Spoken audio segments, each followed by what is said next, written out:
প্রিয় লিসেনার্স, এখন যে ঘটনাটি আমি আপনাদের সাথে শেয়ার করতে যাচ্ছি, এই ঘটনাটি আমাদেরকে পাঠিয়েছেন বাগেরহাট জেলার মোল্লাহাট থানা থেকে মাশফিক ভাই। মাশফিক ভাই কিন্তু এর আগেও চমৎকার চমৎকার অনেকগুলো ঘটনা আমাদেরকে পাঠিয়েছেন, যে ঘটনাগুলো আপনাদের সাথে আমি শেয়ার করেছি। তো অনেকদিন পর মাশফিক ভাইয়ের কাছ থেকে একটি চমৎকার ঘটনা পেয়েছি, গ্রাম কেন্দ্রিক একটি ঘটনা। আশা করছি এই ঘটনাটি আপনাদের সকলেরই ভালো লাগবে ইনশাআল্লাহ। চলুন মূল ঘটনাতে চলে যাই। এই ঘটনাটি উনি কালেক্ট করেছেন ওনার গ্রামের এক বড় ভাই, তার নাম হচ্ছে মিরান। আর ঘটনাটি ঘটেছে তার চাচা শ্বশুরের সাথে। আর ঘটনাটি গোপালগঞ্জ জেলার কোটালীপাড়া থানার শিবপুর নামক একটা স্থানের। যার সঙ্গে ঘটনাটি ঘটেছে তার নাম হচ্ছে মুসলিম, তাকে মুসলিম চাচা বলে ডাকেন আর কি। তো ঘটনাটি 1990 সালের দিকের ঘটনা। মুসলিম চাচা তখন নতুন বিয়ে করেছেন। বিয়ের কয়েকদিন পর তার ওয়াইফ বাপের বাড়ি গেছে। তো একদিন মুসলিম চাচা চিন্তা করে সে শ্বশুর বাড়ি গিয়ে তার বউকে নিয়ে আসবে। তো যেই কথা সেই কাজ, মুসলিম চাচা তার বাড়ির কাছে নিকটস্থ বাজার থেকে বিকেলবেলা গিয়ে 4টা ইলিশ মাছ এবং 4 কেজি মিষ্টি কেনেন। বাজার করতে করতে তার সন্ধ্যা হয়ে যায়। বাজার থেকে তার শ্বশুর বাড়ি 4 থেকে 5 কিলোমিটার দূরে। সে তখন চিন্তা করে মেইন রোড দিয়ে গেলে তার তো অনেক সময় লাগবে, তাই সে গ্রামের বিলের মধ্য দিয়ে যাবে, এবং এই বিলের মধ্য দিয়ে গেলে তার সময় অনেক অনেক কমই লাগবে। তিনি ইলিশ মাছ এবং মিষ্টি নিয়ে বিলের পথ ধরে হাঁটা শুরু করেন।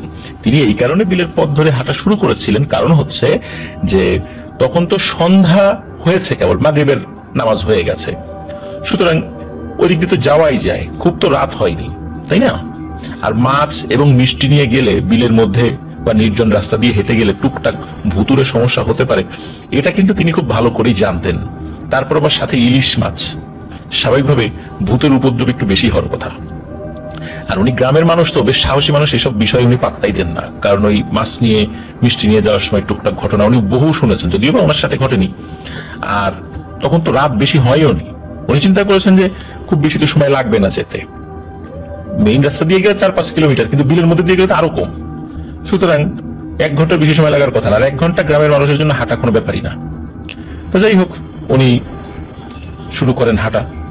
আর ওই সময় তো আসলে এত যানবাহন ছিল না, মানুষ তো গ্রামে ভ্যান বা গরুর গাড়িতে চলাফেরা করতো। আর তখনকার সময় কিন্তু মোবাইলও ছিল না যে তিনি তার শ্বশুর বাড়িতে ফোন করে জানাবেন যে তিনি আসতেছেন। তো যাই হোক, সে বিলের মধ্য দিয়েই হাঁটা শুরু করে। চারপাশ তখন কিন্তু অন্ধকার হয়ে গেছে, আর বিলের ভিতরে বিশাল এলাকায় কোনো জনবসতি নেই। আর সময়টা ছিল শীতকাল, বিলে তেমন পানিও নেই। সে এক হাতে ইলিশ মাছ আর এক হাতে মিষ্টি নিয়ে হাঁটছে। অনেক দূরে যাওয়ার পর সে ফিল করে তার হাতে থাকা মাছের ব্যাগে শব্দ হচ্ছে, মনে হচ্ছে মাছগুলো নড়ছে।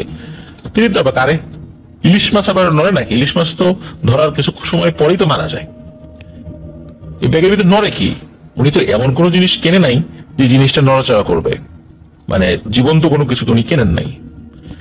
তো যাই হোক, উনি ওই ব্যাগের নড়াচড়া উনি দেখেন, যখন ভালো করে তাকান তখন দেখেন না, ব্যাগটা একদম ঠিক আছে, মানে ব্যাগের মধ্যে নড়াচড়া কিন্তু হচ্ছে না। কিন্তু উনি যখন হাতে ধরে রেখেছিলেন মনে হচ্ছিল কিছু একটা নড়ছে। তো উনি চিন্তা করছিলেন যে উনি হাঁটাহাঁটি করছেন, হাত মানে হাঁটার কারণে কিন্তু ওনার এক হাত তো কিছুটা দুলছে, এবং দুলার কারণে ব্যাগের মধ্যে হয়তো বা কোনো জিনিস এক জায়গা থেকে আরেক জায়গায় সরে যাচ্ছিল, এই কারণে নড়াচড়া হতে পারে। এই চিন্তা করে উনি ভাবেন যে দূর, এটা তো মনের ভুল। উনি আবার হাঁটা শুরু করেন।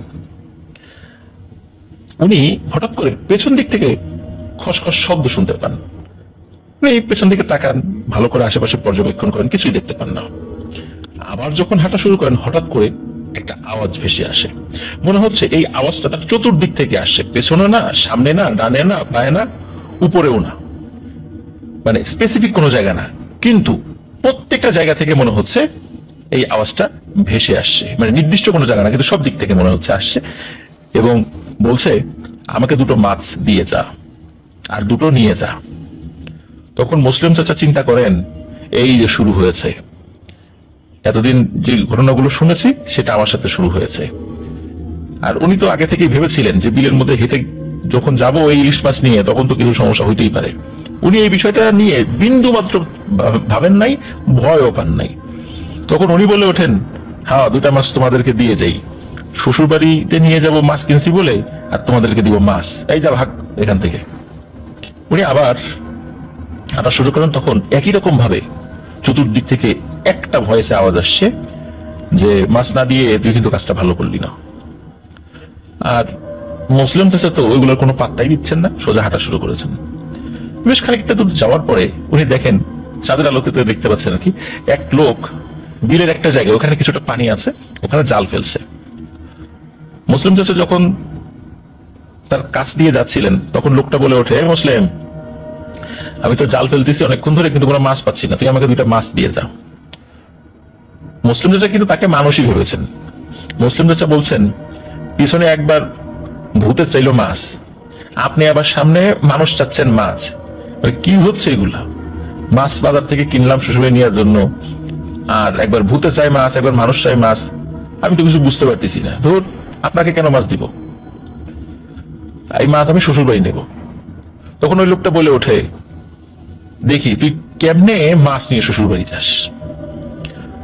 মুসলিম চাচা এই বিষয়টা নিয়ে অত ভাবেন না, তিনি চিন্তা করছেন এই লোকটা মাছ দিয়েছে, দেই নাই, এই জন্য হয়তো রাগ করে বলছে। মুসলিম চাচা আবার হাঁটা শুরু করেন। কিছু দূর যাওয়ার পর তিনি দেখেন বিলের ভিতর ছোট্ট একটা উঁচু ভিটার মতো আছে, সেখান থেকে একটু আলোর মতো জ্বলছে। তখন মুসলিম চাচা ভাবেন, বিলের ভিতর এমন উঁচু জায়গা, তারপর মানে এর ভিতরে আবার আলো জ্বলছে, এটা কেমনে সম্ভব? আগে তো কখনো এদিক দিয়ে যখন হেঁটেছি উঁচু জায়গা দেখি নাই, হতে পারে কোনো কারণে কেউ তৈরি করেছে। উনি যখন পাশ দিয়ে যাচ্ছিলেন, মানে ওই ভিটার পাশ দিয়ে ওনাকে যেতে হবে, তখন উনি দেখতে পাচ্ছেন যে ওই ভিটার উপরে 2জন মানুষের অবয়ব, এবং একজনকে দেখে তার ওয়াইফ বলে মনে হচ্ছে, আর তার ওয়াইফের পাশে তার ছোট ভাই, মানে ওনার শ্যালক দাঁড়িয়ে আছেন। এবং সত্যি তাই, ওনার ওয়াইফ তাকে ডাকতেন এবং বলেন যে তুমি আসবা, এই জন্য আমরা এগিয়ে আসছি, তোমার জন্য এখানে অপেক্ষা করছি। এখন কথা হচ্ছে যে উনি তো ফোন করে বলেন নাই যে উনি আসবেন, তাহলে ওনারা কিভাবে জানলো যে উনি আসবেন? এই বিষয়টা কিন্তু উনি আসলে চিন্তা করেননি, বরঞ্চ এই বিলের মধ্যে 2জন এসে দাঁড়িয়ে আছে দেখে তাদেরকে রাগারাগি করছেন যে ধুর, এত রাত্রেবেলা কেন এখানে আসছো, এভাবে আসা উচিত হয়নি। যাই হোক, এখন তো শ্বশুরবাড়ির দিকে যেতে হবে, কাছাকাছিও চলে এসেছিলেন। তখন তার ওয়াইফ বললেন যে অনেক কষ্ট করে হেঁটে আসো, দাও মাছের ব্যাগটা আমার কাছে দাও, আর মিষ্টির প্যাকেটটা আমার ছোট ভাইয়ের কাছে দাও। তখন উনি আবার বলেন, না ঠিক আছে, মিষ্টির প্যাকেট আমার হাতেই থাক, ও ছোট মানুষ, ওর টানার দরকার নেই, 4 কেজি মিষ্টির ওজন কিন্তু কম না, চলো আমরা হাঁটি। যাই হোক, ওনার ওয়াইফ হাঁটছেন তার ছোট ভাইয়ের সাথে।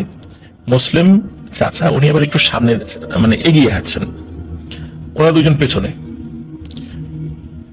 কিছু সময় হাঁটার পর ওনার মনে হলো যে পেছন থেকে কোনো আওয়াজ আসছে না। পেছনে তাকিয়ে দেখেন যে ওনার স্ত্রীও নেই, ওনার শ্যালকও নেই। আরে কোথায় গেল এরা? উনি আবার একটু তাড়াতাড়ি হেঁটে আসেননি তো উনি কিছুটা পথ পেছনে গিয়ে চারদিকে তাকাতে থাকেন। তখন উনি খেয়াল করেন যে কিছু সময় আগে যে ভিটা উনি পার হয়ে এসেছিলেন, সেখানে কোনো ভিটার মতো কিছুই দেখা যাচ্ছে না। চাঁদের আলোতে তো বোঝা যায় মানে অনেক দূর পর্যন্ত, তখন শীতকাল হলেও কুয়াশা কিন্তু ছিল না ওই সময় তেমন একটা, আর খুব বেশিটা পথ তো উনি ওই ভিটা থেকে হেঁটেও আসেন নাই। এর মধ্যে ওনার নজর পড়ে পাশে একটি গাছ। চিন্তা করেন, আরে মাত্র দিক দিয়ে হেঁটে আসলাম, গাছ তো খেয়াল করি নাই। আমার মনে হচ্ছিল ওই গাছের একটা ডালে 2জন বসে আছে। উনি চিন্তা করেন কি ব্যাপার, এখানে কে বসে আছে? উনি কিছুটা পথ এগিয়ে যান। একটু এগিয়ে যাওয়ার পরে উনি দেখতে পান যে ওখানে ওনার স্ত্রী এবং শ্যালক বসে আছে এবং কি যেন খাচ্ছে। তো উনি আরেকটু কাছে যান। কাছে যাওয়ার পর উনি জিজ্ঞেস করেন, এই তোমরা গাছে উঠছো কেন, কি খাচ্ছ? তখন উপর থেকে তার ওয়াইফ বলে ওঠে, আয় তুইও আয় আমাদের সাথে। এই কথা বলার সাথে সাথে ওই গাছটা কটকট কটকট শব্দ করতে করতে মাটিতে লুটিয়ে পড়ে, আর তারা 2জন বিভৎসভাবে হাসতে থাকে। তখন মুসলিম চাচা বুঝতে পারে যে তার সাথে খারাপ কিছু হচ্ছে। এই যে শুরুতে মাছ চাওয়া, এটা তো ভুতুরে ব্যাপার ছিল, শুরুতে বুঝতেই পেরেছিলেন, কিন্তু এরপরে ওই যে জাল দিয়ে একজন মাছ ধরছিল, তারপর এই যে ভিটার উপরে তার ওয়াইফ এবং শ্যালক, এই যে ব্যাপারগুলো, এবং এখন যেটা দেখলো, এই সবগুলোই মারাত্মক খারাপ কিছু তার জন্য বয়ে আনছে। সে আল্লাহর নাম নিয়ে শুরু করে দৌড়, আর তার ওয়াইফ এবং শালা রূপী মানে শ্যালক রূপী 2জন তার পেছনে তাড়া করতে থাকে। কত সময় দৌড়েছেন তার ঠিক মনে নেই। একটা সময় পর উনি তার শ্বশুর বাড়ির কাছাকাছি চলে আসেন এবং এসে দেখেন যে একটা ছোট খাল, তার উপর একটা বাঁশের চার, অনেক জায়গায় এটাকে সাঁকো বলে, কিন্তু দেখে যে সাঁকোর উপরে যে উনি যে পার হবেন, সাঁকোর উপরে একটা সাইডে ডানে বা বায়ে কিছু একটা ধরে ধরে তো পার হতে হয়, এমন কিছুই নাই ওটা ধরে পার হওয়ার মতো। তখন তার হঠাৎ করে মনে হলো যে আরে আমার শ্বশুর বাড়ির কাছে তো কোনো খাল নাই, তো উনি এখন কোন দিকে চলে আসছেন। উনি চিৎকার দিয়ে সেন্সলেস হয়ে ওখানে পড়ে যান, কিন্তু আসলে উনি ওনার শ্বশুর বাড়ির কাছেই চলে এসেছিলেন। তখন ওনার শ্বশুর বাড়ির লোকেরা ওনার ওই চিৎকারের শব্দ, এমনি তো শীতকাল অনেক দূর পর্যন্ত শব্দ যায়, ওই শব্দ শুনেছিলেন। তো শব্দ শোনার পর ওনারা বাড়ি থেকে বের হয়ে এসেছিলেন। বের হয়ে এসে খোঁজাখুঁজি করতে করতে একটা সময় দেখা যায় যে ওনাদের মেয়ের হাজবেন্ডের অজ্ঞান অবস্থায় তার দেহ পড়ে আছে। তো সেখান থেকে উদ্ধার করে নিয়ে যান। ঘন্টাখানেক পরে তার জ্ঞান ফেরে। জ্ঞান ফেরার পর সবকিছু খুলে বলেন।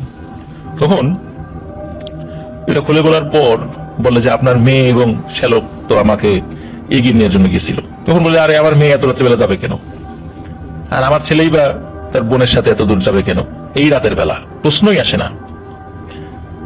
আমরা তো সন্ধ্যার পরে বাড়ি থেকে কেউই বের হইনি, সে কিছুতেই বিশ্বাস করতে চায় না। তখন তার ওয়াইফ এসে বলে যে এই যে আমি তো যাই নাই কোথাও। ওদিকে তার শ্যালক কিন্তু সন্ধ্যার পরে ঘুমিয়ে গেছিল, বলে সে এখনো ঘুমাচ্ছে, তাকে ডাকা হয়নি। তখন বলে যে আচ্ছা তাহলে যে উঁচু যে মানে ঢিবির মতো একটা জায়গা, তারপরে যে আমি যে খালের পথ যেটা দিয়ে আসলাম আর কি, বলে আমার বাড়ির আশেপাশে তো কোনো খাল নাই, তুমি কোথায় আসছিলা? যাই হোক, সকালবেলা উনি আবার ওনার শ্বশুরের সাথে কিছুটা পথ এগিয়ে যান। সত্যি রাতের বেলায় তো ওই ঢিবির ওই জায়গাটা উনি আসলে দেখেননি, ওখানে ছিল না, গাছও ওখানে ছিল না, আর ওনার আশেপাশে কোনো খালও নাই, সাঁকোও নাই, এসবগুলো ছিল মায়াজাল। প্রিয় লিসেনার্স, আশা করছি মাশফিক ভাইয়ের পাঠানো এই ঘটনাটি আপনাদের ভালো লেগেছে। মুসলিম চাচা এখনো জীবিত আছেন এবং সুস্থ আছেন, ভালো আছেন। আর আমাদের এই ঘটনাটি যদি আপনাদের ভালো লেগে থাকে, আর আমাদের চ্যানেলে এখনো যদি সাবস্ক্রাইব যারা করেননি তারা দ্রুত সাবস্ক্রাইব করে ফেলুন। আপনাদের হোল ওয়ার্ল্ড নামে আমাদের একটি ফেসবুক পেজ এবং গ্রুপ রয়েছে, যার লিঙ্ক আমাদের ভিডিও ডিসক্রিপশনে দেওয়া রয়েছে, সেখান থেকে আপনারা আমাদের পরিবারের সদস্য হয়ে যান।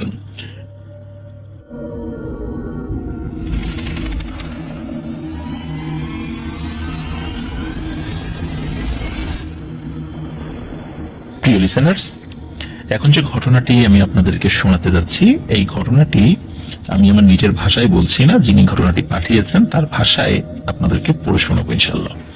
উনি অনেক সুন্দর করে লিখেছেন, আশা করছি ওনার ভাষায় বললে আপনারা আরো সুন্দর করে বুঝতে পারবেন। তো চলুন মূল ঘটনাতে চলে যাই। আসসালামু আলাইকুম আফনান ভাই, আশা করি আল্লাহর অশেষ রহমতে ভালো আছেন। এই ঘটনাগুলো অনেকদিন ধরে পাঠাবো করেও পাঠানো হচ্ছিল না, কারণ সময়ের কারণে লিখতে পারছিলাম না। অবশেষে লিখে ফেললাম। জানি না কেমন হয়েছে, ভুল ত্রুটি হলে ক্ষমা সুন্দর দৃষ্টিতে দেখবেন। আসলে একটি ভুল কিভাবে মানুষের জীবনকে কেড়ে নিতে পারে, ভুল বলবো নাকি কোনো কিছু পাওয়ার নেশায় না পাওয়া বস্তুর পেছনে পাগলের মতো ছুটে চলা বলবো তা আমি জানি না। তবে এই ভুল বস্তুর পেছনে ছুটে চলার কারণে কোনো কোনো সময় মানুষকে চরম মূল্য দিতে হয়, যা হতে পারে সবচেয়ে মূল্যবান জিনিসটি দিয়েও, আর তা হলো একজন মানুষের কাছে সবচেয়ে দামি, আর সেটি জীবন। কারণ একজন মানুষের কাছে তার জীবনের চেয়ে মূল্যবান আর কি হতে পারে। তবে পৃথিবীতে এমনও মানুষ আছে যারা তার জীবনকে বাজি রেখে এমন কিছু কাজ করে যার ব্যাখ্যা আমরা দিতে পারি না। এমন একটি বাস্তব প্রমাণ মিলেছে আজকের এই ঘটনাটিতে। চলুন ঘটনায় চলে আসি। ঘটনাটি আমার বাবার মুখ থেকে শোনা। এটি ঘটেছিল আমার বাবার আপন খালুর সাথে, আর তার খালুর নাম ছিল নিয়ামত আলী। শুরুতেই বলে রাখি, তিনি ছিলেন খুব সাহসী এবং একগুঁয়ে স্বভাবের লোক। যাই হোক, আমি আমার বাবার মুখ থেকে যেভাবে শুনেছি সেভাবে বলছি। গ্রামের নাম ভানতী। গোমতী নদীর কুল ঘেঁষা সবুজ শ্যামলে ঘেরা ছোট্ট একটি গ্রাম। ওই নদীতে জোয়ার ভাটা হয় না, কিন্তু বর্ষাকালে গোমতী নদীর ভয়ঙ্কর রূপ দেখা যেত। আর তখন কলকল শব্দে নদীর দুকুল ঘেঁষে গোমতীর বুকে স্রোত বয়ে যেত। আবার এমন জায়গা আছে যেখান দিয়ে শীতকালে হেঁটেও পার হওয়া যেত। তখন সময়টা 1976 সাল। মাঘ মাসের মাঝামাঝি কোনো এক সময়ে, কনকনে শীতের রাত। গ্রামের কোথাও কোন রকম বিদ্যুতের ব্যবস্থা নেই বললেও চলে। সন্ধ্যা 7টা বাজতে না বাজতেই কুয়াশার চাদরে ঢেকে যেত পুরো গ্রাম। তখনকার রাত 9টা 10টা মানে কিন্তু গভীর রাত। বলে রাখা ভালো, আমার বাবার যিনি খালু ছিলেন, এই খালুর নেশা ছিল নিশিরাত জেগে মাছ ধরা। তাদের বাড়ি গোমতী নদীর তীর থেকে খানিকটা দূরের পথ। সেই সুবাদে তিনি নদীর তীরেই বেশিরভাগ সময় কাটাতেন এবং তিনি সেখানে মাছ ধরতেন। এমনিতেও তার মাছ ধরার নেশাটা যেহেতু বেশি ছিল, তাই এমনটা করতেন। এছাড়া তখনকার সময় ফসলি জমিতে পানি সেচ দেওয়ার মতো বর্তমান সময়ের মতো তেমন কোনো অত্যাধুনিক সেচ পাম্প ছিল না। নদীর চরে অথবা উঁচু কোনো স্থানে সেচ ব্যবস্থার জন্য একটি মাচা ঘর তৈরি করা হতো। সেই মাচা ঘরেই শ্যালো মেশিন বসানো হতো এবং নদী থেকে এই শ্যালো মেশিন দিয়ে ফসলি জমিতে চাষাবাদের জন্য পানির সাপ্লাই দেওয়া হতো। সেই মেশিনগুলো আবার শেয়ারে ক্রয় করা হতো। এই মেশিনগুলোতে তারও শেয়ার ছিল, মানে আমার বাবার খালুরও শেয়ার ছিল। তাই মেশিন পাহারা এবং মাছ ধরা দুটোই একসাথে হতো। এছাড়া তারা যেখানে মেশিন পাহারা দেওয়ার জন্য মাচা ঘর তৈরি করেছিল, সেখানেই ওনাদের মধ্যে কাউকে না কাউকেই পালাক্রমে থাকতে হতো, যাতে করে সময় মতো মেশিন চালু করা কিংবা বন্ধ করা যেতে পারে। আবার দেখা গেল রাতের বেলা অনেক সময় তেল শেষ হয়ে গেলে তেল ভরতে হতো সেখানে। এছাড়া চোরের উপদ্রবেরও একটা বড় কারণ ছিল। রীতিমতো তার মাছ ধরার নেশা থাকার কারণে এবং তারও মেশিনে শেয়ার থাকার কারণে দিনের বেশিরভাগ সময় তিনি ওই মাচাতে থাকতেন এবং রাত্রি যাপন করতেন। অন্যদিনের মতোই তিনি রাতে নদীতে মাছ ধরছিলেন। একসময় চাঁদের আবছা আলোতে লক্ষ্য করলেন কিছু দূরে নদীর স্রোতের সাথে অনেকগুলো কচুরিপানার উপরে কি যেন একটা চকচকে বস্তু ভেসে আসছে। প্রথমে তিনি পলিথিন কিংবা এই টাইপের কোনো কিছু ভেবে গুরুত্ব দেননি। তখনকার দিনে কিন্তু পলিথিনের এতটা ব্যবহার ছিল না বললেই চলে, খুবই কম ছিল। আর চাঁদের আলোতে অনেক সময় পলিথিন যেহেতু চকচক করে, ওই বস্তুটি যখন স্রোতের টানে কাছে আসছিল তখন তিনি ভালোভাবে লক্ষ্য করে দেখলেন এই জিনিসটা যতই কাছে আসছে ততই এটার উজ্জ্বলতা বাড়ছে। একসময় কাছে গিয়ে কচুরিপানা হাত দিয়ে সেগুলো আটকান। কচুরিপানা আটকানোর পর তিনি দেখলেন এটা একটা 1 থেকে 1.5 ফুটের মতো স্বর্ণের কাঠি, যা দেখতে একটা বাঁশির মতোই দেখা যাচ্ছিল।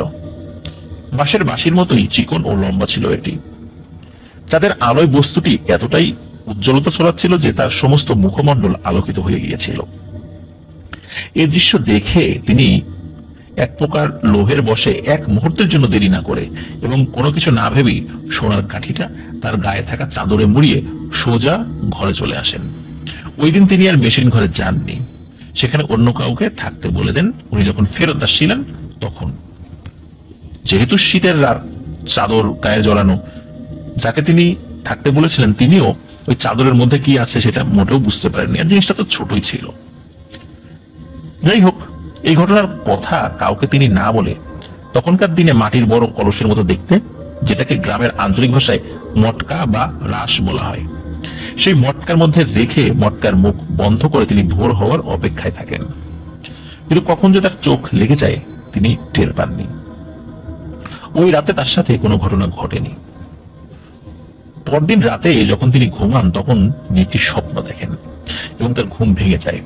তিনি স্বপ্নে দেখেন সুন্দরী একটি মেয়ে তার কাছে এসেছে এবং সোনার কাঠিটি দিয়ে দেওয়ার জন্য নিয়ামত আলীকে অনেক আকুতি মিনতি করে অনুরোধ করছে। কিন্তু তিনি স্বপ্নের মধ্যেই মেয়েটিকে ওই জিনিসটি দিতে অস্বীকৃতি জানান এবং বারণ করে দেন। এরপর ওই মেয়েটি চলে যায়। ততক্ষণে তার ঘুমও ভেঙে যায়। বাহিরে তাকিয়ে দেখেন ভোর হয়ে গেছে। এই স্বপ্নটিকে তিনি শুধু স্বপ্ন ভেবেই উড়িয়ে দেন। তড়িঘড়ি করে বিছানা থেকে উঠেই মটকার ঢাকনাটি খোলেন এবং দেখেন সোনার কাঠিটি যথাযথ জায়গায় আছে, ঠিক যেভাবে তিনি রেখেছিলেন। তার মানে হচ্ছে সব ঠিকঠাক আছে। তারপর তিনি প্রতিদিনের মতো কাজে চলে যান। এরই মধ্যে কয়েকদিন কেটে যায়। কিছুদিন পর থেকে প্রায় প্রতি রাতেই স্বপ্নে তিনি ওই মেয়েটিকে দেখতেন। ওই মেয়েটি তার কাছে বারবার সোনার কাঠিটি ফেরত চাচ্ছিল, কিন্তু নিয়ামত আলী কোনোভাবেই দিতে রাজি হননি, কারণ এটা অনেক মূল্যবান জিনিস। তাই তিনি এটা ফেরত দিতে অস্বীকার করে ফেলেন। কিন্তু এই ঘটনা তখনও পরিবারের কাউকে তিনি বলেননি এবং কাউকে ঘুণাক্ষরেও কিছু টের পেতে দেননি। এরপর কেটে যায় আরো কিছুদিন। তিনি ভাবলেন, বাহ, ভালোই তো, আর তো স্বপ্নে তেমন কিছু দেখি না, আর আমার সাথে কিছু হবে না, হয়তো এখানেই এই ঝামেলা শেষ। কিন্তু না, তখনও কিন্তু এই ঝামেলা শেষ হয়নি। তার জন্য খারাপ কিছু অপেক্ষা করছিল, যা তিনি কল্পনাও করতে পারেননি। এরই মধ্যে এক রাতে তিনি আবার ওই সুন্দরী মেয়েটিকে স্বপ্নে দেখেন। তিনি দেখেন মেয়েটি তাকে বলছে সোনার কাঠিটি দিয়ে দিলে তাকে অনেক স্বর্ণ মুদ্রা দেবে, কিন্তু তিনি তাতেও রাজি হননি। এরপর তার সাথে আবার বেশ কিছুদিনের মধ্যে কোনো ঘটনা ঘটেনি। আরো একটি রাতের ঘটনা। ওই রাতে নিয়ামত আলী গভীর রাত পর্যন্ত মাছ ধরেন এবং মাছ ধরা শেষে তিনি মাচায় গিয়ে শুয়ে পড়েন। যেহেতু অনেক রাত জেগে মাছ ধরেছেন, তাই শোয়ার কিছুক্ষণের মধ্যেই তার ঘুম চলে আসে। মধ্যরাতে হঠাৎ কুকুরের চিৎকারে তার ঘুম ভাঙে। তিনি দেখলেন কতগুলো কালো কুকুর তার মাচার চারপাশে ঘুরে ঘুরে গড়গড় শব্দ করে ডাকছে এবং খুব ভয়ঙ্কর ভাবে ডাকছে। এক পর্যায়ে তিনি বিরক্ত হয়ে ঘুম থেকে উঠে কুকুরগুলোকে তার কাছে থাকা লাঠি দিয়ে তাড়া করেন এবং কুকুরগুলো তাড়া খেয়ে কিছু দূর গিয়ে অদৃশ্য হয়ে যায়। তার চোখে ঘুম থাকায় এত কিছু চিন্তা না করে এবং বিষয়টিকে স্বাভাবিকভাবে নিয়ে আবার তিনি শুয়ে পড়েন। এরপর আনুমানিক রাত 3টা কি 3:30 বাজে। এর মধ্যে আবারও এক ভয়ঙ্কর শব্দে তার ঘুম ভেঙে যায়। এবারের শব্দটি কোনো সাধারণ কিংবা কোনো পশু পাখির শব্দ ছিল না, এটা ছিল নূপুর এবং বাঁশির সুরের শব্দ। তিনি তখনও স্বপ্নভয় বিষয়টাকে পাত্তা দিলেন না, কারণ এত রাতে ওই জায়গায় কে বাঁশি বাজাতে যাবে আর কেই বা নূপুর পরে নাচতে যাবে। কিন্তু না, একটু পরে তিনি বুঝতে পারলেন যা ঘটছে তা সত্যি, তিনি কোনো স্বপ্ন দেখছেন না। তখন বিষয়টা দেখার জন্য তিনি মাচার বেড়ার ফাঁক দিয়ে উঁকি মেরে দেখার চেষ্টা করেন এবং তিনি যা দেখলেন তা দেখার জন্য তিনি মোটেও প্রস্তুত ছিলেন না। তিনি দেখলেন 7 থেকে 8 ফুট উচ্চতার প্রায় 10 থেকে 15 জন মহিলা আকৃতির অবয়ব, যারা দেখতে সুন্দরী ছিল। সাদা কাপড়ে মোড়ানো তাদের শরীর, কিন্তু তাদের কারোরই চেহারা স্পষ্টভাবে দেখা যাচ্ছিল না। চাঁদের আলাদা হালকাভাবে তিনি যতটুকু দেখেছেন তাতে ওই অবয়বগুলোর আসল রূপ দেখে মনে হচ্ছে যে তারা যথেষ্ট সুন্দরী। তিনি মাচা থেকে বের হন এবং বের হওয়ার পর তিনি যেটা দেখেন এবং এই জিনিসটা দেখার পর তিনি অনেক ভয় পান। তিনি দেখেন যে এতক্ষণ যাদেরকে সুন্দরী অবয়বে দেখছিলেন, এই অবয়বগুলোর মুখে কোনো মাংসই নেই। তিনি যে সুন্দর মহিলার অবয়বগুলোকে এতক্ষণ দেখছিলেন, এগুলোর আর কেউই সুন্দর রূপে নেই। প্রত্যেকটি অবয়ব কুৎসিত রূপে তার দিকে হেঁটে আসছিল এবং তাদের চোখগুলো আগুনের গোলার মতো লাল টকটকে হতে থাকে আস্তে আস্তে। তারপর এই অবয়বগুলো তার মাচাকে ঘিরে ভয়ঙ্কর শব্দ করছে এবং কোনো এক ভাষায় একে অপরের সাথে কথা বলছে, যে ভাষা তিনি বুঝতে পারছিলেন না। এমন ভাষা আর ভয়ঙ্কর কণ্ঠস্বর তিনি আর কখনোই পূর্বে শোনেননি। এর কয়েক সেকেন্ড পর সবগুলো অবয়ব একসাথে বাংলা ভাষায় তার সাথে কথা বলে ওঠে। বলে, কিরে, তোকে বারবার নিষেধ করলাম, কত অনুরোধ করলাম, তারপরও তুই আমাদের ক্ষতি করলি। তোকে কতবার আমরা স্বপ্নে দেখিয়েছিলাম, কত করে বুঝিয়েছিলাম, কিন্তু তুই আমাদের কোনো কথাই শুনিসনি। আমাদের সম্পদের প্রতি তুই কেন লোভ করলি? আমরা আমাদের সম্পদ যেভাবেই হোক নিয়েই ছাড়বো, কিন্তু তুই যা করেছিস তার ফল তো তোকে আজকেই ভোগ করতে হবে। এই কথা বলার পর এই ভয়ঙ্কর অবয়বগুলো তার দিকে বড় বড় চোখ করে তাকিয়ে থাকে এবং এগিয়ে আসে এবং এদের মধ্যে একজন তার গলা চেপে ধরে। এরপর সেই অবয়বটি এবং আশেপাশে থাকা আরো অবয়বগুলো তার সমস্ত শরীরে বড় বড় নখ দিয়ে আঁচড় কাটতে থাকে। তিনি অনেকবার চিৎকার করার চেষ্টা করেও ব্যর্থ হন। একসময় তিনি অজ্ঞান হয়ে যান। এদিকে সকাল 10টা বেজে গেছে, তিনি বাড়িতে যাননি। সাধারণত তিনি সকাল 8টার মধ্যে বাড়িতে গিয়ে নাস্তা করেন। ওই দিন বাড়ির সবাই ভাবলেন তিনি হয়তো অনেক রাত জেগে কাজ করেছেন, তাই হয়তো ঘুমাচ্ছেন। কিন্তু 12টা বেজে গেল, তখনও তিনি বাড়ি গেলেন না। তখন তার ছোট মেয়ে নাস্তা নিয়ে আসেন। এসে দেখেন তার বাবা অজ্ঞান অবস্থায় মাচা ঘরের মেঝেতে পড়ে আছে।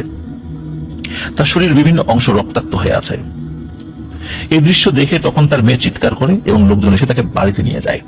পরে তার হুঁশ ফেরানো হয়, তবে তার শরীরের অবস্থা খুবই খারাপ ছিল, ভালো করে কথাও বলতে পারছিলেন না, আর সমস্ত শরীরে ভয়ানক কিছু আঁচড়ের চিহ্ন ছিল। প্রথম দিকে পরিবারের লোকজন ভেবেছিল হয়তোবা গ্রামের কোনো লোক শত্রুতা করে এই কাজটি করেছে। যাই হোক, একজন বড় কবিরাজকে ডেকে আনা হয়।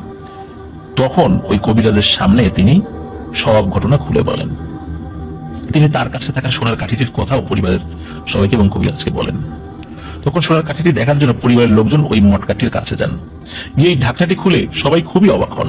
দেখেন সোনার কাঠিটি ওখানে নেই, সেখানে শুধু ছাই আর কাঠ কয়লা পড়ে আছে। তখন ওখানে উপস্থিত কবিরাজও পুরো বিষয়টি দেখেন এবং বলেন, আপনি যে সোনার কাঠিটি পেয়েছিলেন, আপনার উচিত ছিল ওরা এটা নিজেরা নেয়ার আগেই আপনি স্বেচ্ছায় দিয়ে দেয়া। তিনি বলেন, আপনি ভুল করে নিয়েছেন কিংবা লোভের বশীভূত হয়ে নিয়েছেন, এটা কোনো সমস্যা হয়নি। সমস্যা হয়েছে তখন যখন আপনাকে ওরা স্বপ্নে দেখিয়েছিল এটা দিয়ে দেওয়ার জন্য। তারপর ওরা চেষ্টা করেছে আপনাকে অন্য কিছু দিয়ে আপনার কাছ থেকে সোনার কাঠিটি নিয়ে নেওয়ার জন্য। কারণ যে জিনিসটা আপনার হাতে একবার পড়ে গেছে, আপনার স্বেচ্ছায় দিয়ে দেওয়া ছাড়া ওরা ওই জিনিসটা সহজে নিতে পারতো না। এটাই ছিল ওদের একটা প্রতিবন্ধকতা। এজন্যই ওরা যে কোনো ভাবে সেই জিনিসটি নিয়ে নেওয়ার চেষ্টা করছিল এবং আপনার ইচ্ছা মতো জিনিসটা নিয়ে নেওয়ার চেষ্টা করছিল। তারপরে যখন আপনি রাজি হননি, তখন তারা আপনার ক্ষতি করেছে এবং আরো ক্ষতি করবে। ওদের মতে আপনি যে কাজ করেছেন খুব অন্যায় করেছেন, কারণ আপনি যে সোনার কাঠিটি পেয়েছেন এটি ছিল পুরীদের যে প্রধান বা সর্দারনি তার জাদুর কাঠি, যা শুধু পুরীদের প্রধান যে থাকে তার সাথেই এটি থাকে। যে রাতে আপনি ওটা পেয়েছেন, ওই রাতে পুরীদের দলবল যাচ্ছিল একটা দিক দিয়ে, ওই নদীর উপর দিয়ে। একটা অনুষ্ঠানে যোগ দেওয়ার কথা ছিল তাদের। নদীর উপর দিয়ে যাওয়ার সময় কোনোভাবে সর্দারনির কাছ থেকে ওই জিনিসটি পড়ে যায় এবং পড়ে ওটা কচুরিপানার একটা স্তূপের উপরে সেটা থাকে। পানিতে ভাসতে ভাসতে এটা আপনার সামনে এসে পড়ে আর আপনি এটা নিয়ে নেন। তারা আপনাকে স্বপ্নেও দেখিয়েছিল এবং তাকে বলেছিল এটা দিয়ে দিলে তাকে অনেক স্বর্ণ মুদ্রা দেবে, তাও আপনি এটি ফেরত দেননি। তাই তারা আপনার উপর ক্ষুব্ধ হয়ে এই প্রতিশোধ নিয়েছে।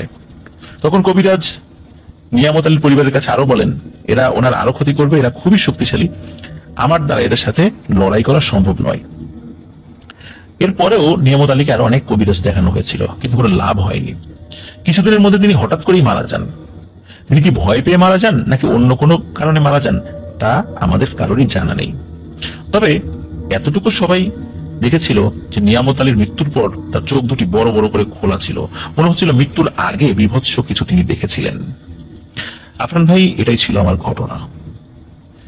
আমি প্রাইভেট কোম্পানিতে চাকরি করার কারণে লেখার জন্য তেমন সময় পাই না, তাড়াতাড়ি করে লিখতে হয়েছে। ভুল ত্রুটি হলে ক্ষমা সুন্দর দৃষ্টিতে দেখবেন। আমার কাছে আরো অনেক সত্য ঘটনা আছে, পর্যায়ক্রমে সেগুলো পাঠাবো ইনশাল্লাহ। ওনার নাম মোহাম্মদ কাউসার আহমেদ জীবন, গ্রাম ছয়ঘড়িয়া, পোস্ট সদর ইছাপুরা, থানা বুড়িচং, জেলা কুমিল্লা। এরপরে তিনি তার মোবাইল নাম্বার দিয়েছেন। অসংখ্য ধন্যবাদ কাউসার আহমেদ জীবন ভাইকে চমৎকার একটি ঘটনা আমাদের সাথে শেয়ার করার জন্য। অনেকেই পরীর ঘটনা শুনতে চান, মাঝে মাঝেই পোস্ট করেন যে আমরা পরীর ঘটনা শুনবো, পরীর ঘটনা শুনবো। আশা করছি পরী কেন্দ্রিক এই ঘটনাটা আপনাদের সকলেরই ভালো লেগেছে। আর এই ধরনের অদ্ভুত কোনো জিনিস রাতের বেলা যদি আমরা কখনো পাই, হয়তো বা কোনো কারণে বা লোভের বশে হোক, ভুলক্রমে হোক, সেটা যদি আমাদের কাছে থাকেও এবং ওটি দিয়ে দেওয়ার জন্য যদি কোনো স্বপ্ন দেখানো হয়, তাহলে অবশ্যই ওই স্বপ্ন অনুযায়ী ওই জিনিসটা ফেরত দিতে হবে। আর তা না হলে ভয়ানক বিপদ আপদ ঘটে যাবে। এবং এই টাইপের ব্যাপারগুলো কিন্তু আমরা অনেক ঘটনার সাথেও আপনাদের সামনে উপস্থাপন করেছি। এই জিনিসগুলো দিয়ে দিতে হয়, পারতপক্ষে এই জিনিসটা হাত দিয়েই ধরতে হয় না। আর যদি কেউ নিয়েও আসে তাহলে সেটা যথাযথভাবে ফেরত দিয়ে দিতে হবে। আর যদি কেউ স্বপ্নে নাও দেখে, কোনো না কোনো ভাবে এর মালিককে খুঁজে পাওয়ার জন্য চেষ্টা করতে হবে, সেটা যে কোনো ভাবেই হোক না কেন, কারণ এটাই একজন ইমানদারের প্রথম দায়িত্ব। প্রিয় লিসেনার্স, আমরা আমাদের জীবনে যদি এই ধরনের কোনো ঘটনা ঘটেও থাকে, এই ভুলগুলো থেকে আল্লাহ তাআলা যেন আমাদেরকে হেফাজত করে, আমিন।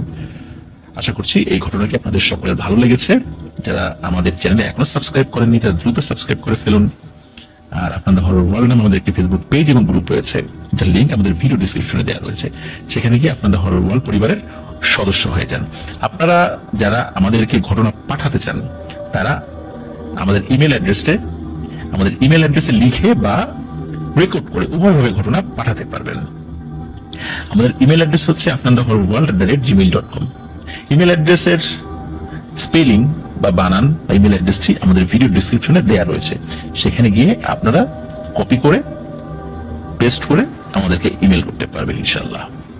আপনারা যারা আমাদেরকে আপনাদের মূল্যবান মতামত জানাতে চান তারা ভিডিওর নিচে কমেন্ট সেকশনে গিয়ে জানাতে পারবেন। তাছাড়া আমাদের ফেসবুক গ্রুপে পোস্ট করে আপনাদের কোনো চাওয়া, বা কোনো জানার ইচ্ছা যদি থাকে সেগুলো আপনারা আমাদেরকে জানাতে পারবেন। লাইক, কমেন্ট ও শেয়ার করে আমাদের এই পথ চলাকে সামনে আরো এগিয়ে নিতে আপনাদের সহযোগিতা একান্ত কাম্য।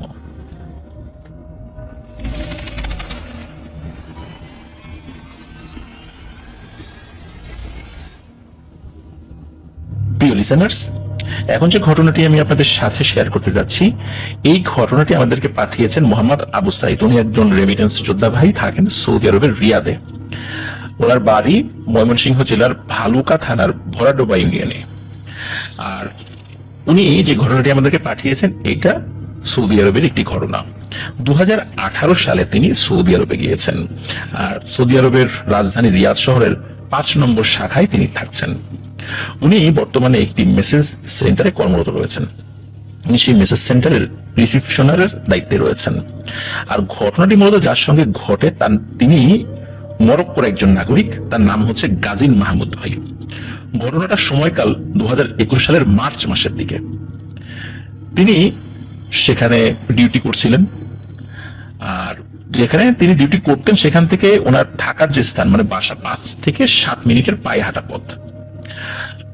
ওনার অফিস রাত 12টার সময় কিন্তু বন্ধ হয়ে যায়। ঘটনাটি ঘটেছিল রমজান মাসে। রমজানে অফিস খোলা হয় এশার নামাজের পর, আর রাত 2টো বাজে বন্ধ করা হয়। এমনই এক রাতে কাজ শেষ করে উনি এবং ওনার সিনিয়র কলিগ গাজিন মাহমুদ, যার বাড়ি মরক্কো, তারা রওনা দিয়েছেন ওনাদের বাসার উদ্দেশ্যে। তো ওই গাজিন মাহমুদ ভাইয়ের সিগারেট খাওয়ার অভ্যাস ছিল। তো বাসায় যেতে হলে একটি পার্কের পাশ দিয়ে যেতে হতো। পার্কে কিন্তু যথেষ্ট লাইট ছিল, আর লাইটের আলোগুলো এত উজ্জ্বল ছিল যে আশেপাশে কোনো অন্ধকার থাকে না বললেই চলে রাতের বেলা। তো এই মাহমুদ ভাই উনি সিগারেট খাচ্ছিলেন। সিগারেট খাওয়া শেষ, উনি খুঁজছিলেন আশেপাশে কোথাও ডাস্টবিন আছে কিনা। তো ওই সময় উনি আশেপাশে কোথাও ডাস্টবিন খুঁজে পাচ্ছিলেন না। তো উনি চিন্তা করলেন যে রাতের বেলা কে আর দেখবে, ফেলে দেয় এটা। তখনও কিন্তু ওনার সিগারেটের যেই একদম শেষ অংশ, এটাকে ফিল্টার বলি আমরা, তো ওই জায়গাতে আগুন ছিল। তো উনি কি করেন, আঙ্গুল দিয়ে টুকা দিয়ে ওই সিগারেটের অংশটা ফেলে দেওয়ার জন্য ছুঁড়ে মারেন, এবং উনি ইচ্ছাকৃতভাবে রাস্তায় থাকা একটা ছোট্ট বিড়ালকে লক্ষ্য করে ওটা ছুঁড়ে মেরেছিলেন। ওই সিগারেটের ওই আগুন সহ ফিল্টারটা ওটা গিয়ে লাগে ওই বিড়ালের গায়ে। বিড়ালটি ওই আগুনের ছেঁকা খেয়ে সে তার শব্দে আর্তনাদ করে ওঠে এবং দৌড় দিয়ে ওখান থেকে চলে যায়। তখন আবু সাইদ ভাই উনি আবার বলছেন তাকে যে, ভাই কাজটা কি ভালো হলো? বিড়ালটা কি আপনাকে কোনো ডিস্টার্ব করেছে? অযথা এরকম করলেন কেন? এটা তো ঠিক হয় নাই। আর যেহেতু উনি কর্মক্ষেত্রে সিনিয়র, তাই বেশি কিছু বলতেও পারেনি। তবে বিড়ালটির উপর তার খুব মায়া হয় এবং তিনি খুব আফসোস করতে থাকেন যে হ্যাঁ, বিড়ালটা কষ্ট পেল, রমজান মাস, তারপরে বিড়ালটিকে এভাবে কোনো কারণ ছাড়া আগুন ছুড়ে মারা হলো, কাজটা ভালো হয়নি। যাই হোক, এর সপ্তাহখানেক পর থেকেই এই গাজিন মাহমুদ ভাইয়ের ডান হাঁটুতে রাতে শোয়ার আগে হঠাৎ করে খুব ব্যথা অনুভব হয়। ওই রাতে সে আসলে কোনো ওষুধ খায়নি, কারণ ওষুধ ছিল না। পরের দিন সে ওষুধ খায়, তবে ওষুধ খেয়ে তার ব্যথার কোনো উপশম হচ্ছিল না। দিনকে দিন ব্যথা বাড়তেই থাকে। 1 মাসের মতো সময় চলে যায়। আস্তে আস্তে তার ব্যথা কমে, কিন্তু তার পা প্যারালাইজড এর মতো হতে শুরু করে। ব্যথা কমছে, কিন্তু ওনার পায়ে ওনার অনুভূতি শক্তি হারাচ্ছেন। ইতিমধ্যে সে কিন্তু কয়েকবার ডাক্তারও দেখিয়েছেন, পা এক্সরেও করিয়েছিল, কিন্তু কোনো প্রকার অসুখ ধরা পড়েনি। ওই পায়ে কি সমস্যার কারণে এই সমস্যা সৃষ্টি হয়েছে এটা কিন্তু ডাক্তাররা কোনোভাবেই ধরতে পারছিলেন না। এর ভিতর ঘটে একটি ভয়ানক ঘটনা। এক রাতে খাওয়ার পর উনি ছাদে গিয়েছেন দেশে কথা বলার জন্য। তখন ছাদে উনি একাই ছিলেন। কথা বলার এক পর্যায়ে হঠাৎ তার ফোন বন্ধ হয়ে যায়, অথচ তার ফোনে কিন্তু পর্যাপ্ত চার্জ ছিল। অল্প সময় কথা বলেছেন, 10-15 মিনিট, তাতে ওনার ফোন কিন্তু বন্ধ হওয়ার কথা নয়। তো উনি কিছুতেই ফোনটা অন করতে পারছিলেন না। আবার তো মাহমুদ ভাই দেখতে পেলেন তার থেকে 10 ফুটের মতো দূরত্বে একটি কুকুর সাইজের বিড়াল দাঁড়িয়ে আছে। সেটিকে দেখে কিন্তু উনি বুঝতে পেরেছিলেন এটি কোনো স্বাভাবিক বিড়াল নয়। আসলে সে ছিল মাহমুদ ভাই ছিলেন ছাদের একদম কর্নারের দিকে, আর বিড়াল ছিল ছাদের যে দরজা, ওই দরজার দিকে। ওনাকে যেতে হলে কিন্তু দরজা দিয়ে যেতে হবে। বিড়ালের চোখগুলো নাকি অস্বাভাবিক রকমের বড় ছিল এবং লাল আগুনের মতো জ্বলজ্বল করছিল। তিনি দেখতে পায় যে বিড়ালটি বাঘের মতো গর্জন দিয়ে তার দিকে আসছে এটি দেখে তিনি সহ্য করতে না পেরে জোরে এক চিৎকার দিয়ে সেন্সলেস হয়ে পড়ে যান। আর তখন তার চিৎকার শুনে ওনার ওই বাসায় ওনার যারা কলিগরা ছিলেন তারা আবার নিচ থেকে দৌড়ে ছাদে যান, গিয়ে দেখেন যে এই কাজিন মাহমুদ ভাই উনি অজ্ঞান হয়ে সেখানে পড়ে আছেন। তো তাকে ধরাধরি করে রুমে এনে ট্রিটমেন্ট করার চেষ্টা করে ওই অবস্থাতে, যাতে তার জ্ঞান ফেরানো যায় আর কি। তো যাই হোক, অচেতন অবস্থা থেকে তাকে সুস্থ করা হয় এবং তিনি আমাদেরকে বলেন যে সে এইরকম একটা বিড়াল দেখেছে। তো এই কথা শুনে সবারই খুব হাসি পায়, কারণ এই বিল্ডিং না, শুধু আশেপাশের কয়েক বিল্ডিং এ ওনারা এই ধরনের কোনো প্রাণী দেখেন নাই, মানে বিড়ালই দেখেন নাই। তো এই ঘটনার পর থেকেই একটা ভয়ানক ব্যাপার ওই বাড়িতে ঘটতে শুরু করে। গভীর রাত্রে নাকি ওনার রুম থেকে বিড়ালের আওয়াজ আসতো, মানে বিড়াল ডাকছে যেভাবে, বিড়াল যেভাবে ডাকে, তবে এই ডাকাটা অন্যরকম থাকতো। মানে বিড়াল রেগে গেলে যেরকম শব্দ করে এবং ডাকে ঠিক তেমন। এবং এই ডাক ওই বাড়ির সবাই শুনতে পেত। তো ওই গাজী মাহমুদ ভাইকে জিজ্ঞেস করতো, ভাই আপনার রুমে বিড়াল আসলো কোত্থেকে? তখন উনি এই বিষয়ে তেমন কিছু বলতে পারেন না, বলে যে আমি তো বিড়ালের কোনো শব্দ শুনি নাই, আমি রাত্রেবেলা ঘুমের ঘোরে বিড়ালকে দুঃস্বপ্নে মানে দেখতাম আর কি, মানে ভয়ানক একটা বিড়াল উনি দেখতে পেতেন, জাস্ট এতটুকু উনি বলতে পারেন। কিন্তু উনি ঘুমের মধ্যে দুঃস্বপ্নে দেখছেন আর ওই বিড়ালের শব্দ বাড়ির অন্য সদস্যরা পাচ্ছেন, এটা কিভাবে সম্ভব? তো যাই হোক, উনি কিন্তু দিনকে দিন অসুস্থ হতে থাকেন এবং অসুস্থতা এমন পর্যায়ে চলে যায় উনি আর কোনো কাজই করতে পারতেন না।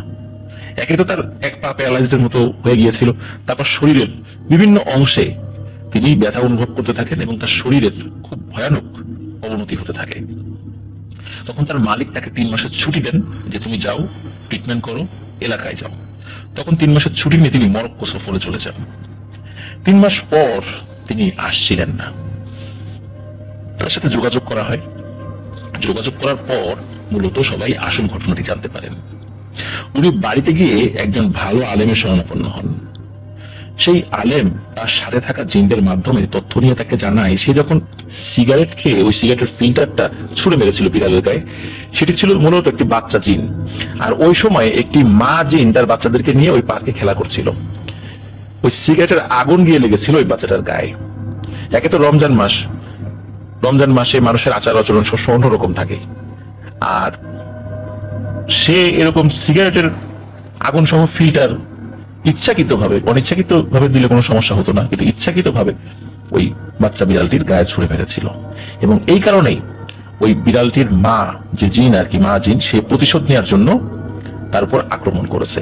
এবং ওই আলেমের সাথে থাকা জিনদেরকে নাকি ওই জিনটি, মানে ওই মা জিন, সে বলেছে যে এই গাজী মাহমুদের পা কখনোই আর ভালো হবে না, সে যতদিন জীবিত থাকবে সে ওই এক পা প্যারালাইজড অবস্থায় থাকবে, তবে নতুন করে তার আর কোনো সমস্যা হবে না। তো গাজী মাহমুদ ভাই মরক্কোতে এখন আছেন, তো উনি এখনো ওই অবস্থাতেই রয়েছেন। আর ঘটনাটি খুব বেশি দিন আগের নয়, 2021 সালের মার্চ মাসের ঘটনা।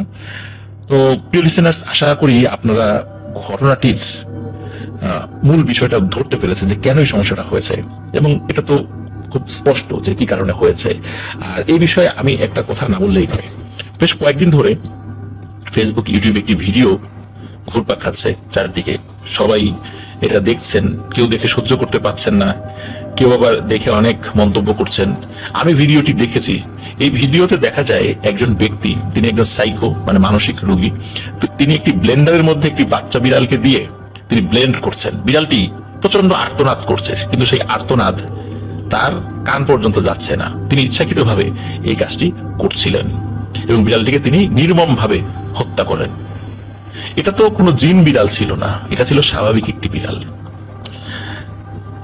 তো প্রাণীদের প্রতি যে আচরণ, ধরে নিলাম সেটা জিন না বা স্বাভাবিক কোনো প্রাণী, কিন্তু প্রাণীদের প্রতি আমাদের আচরণটা কেমন হওয়া উচিত রাসূলুল্লাহ সাল্লাল্লাহু আলাইহি ওয়াসাল্লাম কিন্তু সেটা শিখিয়েছেন।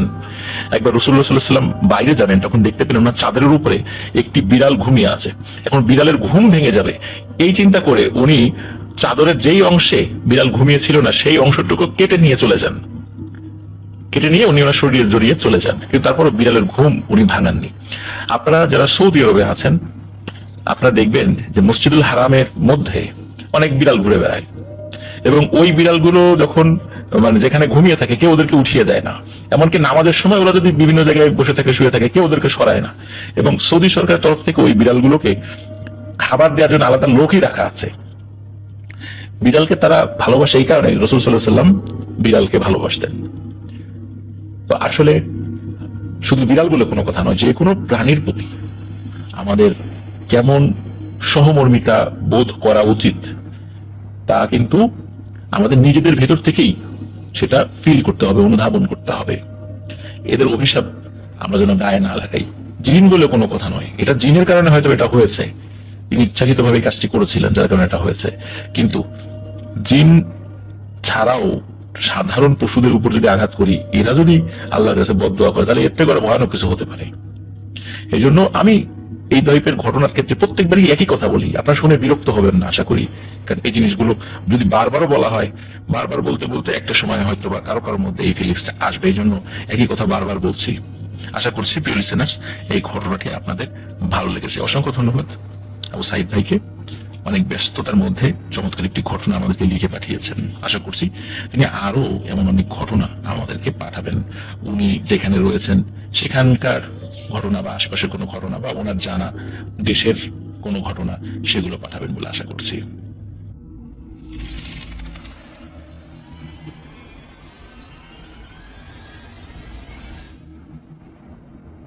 প্রিয় লিসেনার্স, এখন যে ঘটনাটি আমি আপনাদের সাথে শেয়ার করতে যাচ্ছি, এই ঘটনাটি আমাদেরকে পাঠিয়েছেন নয়ন ভাই। উনি একজন রেমিটেন্স যোদ্ধা। উনি বর্তমানে রয়েছেন সৌদি আরবের খামিজ মুসিদ নামক স্থানে। উনি যে কোম্পানিতে আছেন সেই কোম্পানিটির নাম হচ্ছে ফাইটার ফ্ল্যাশ।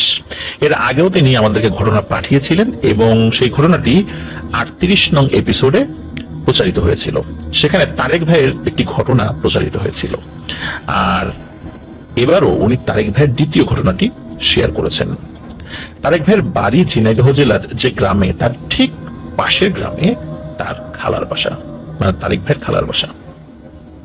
আর সেখানে একটি মন্দির রয়েছে যেখানে প্রতি রবিবার কীর্তন হতো, আর কীর্তন উপলক্ষে সেখানে ছোটখাটো একটা মেলা হতো।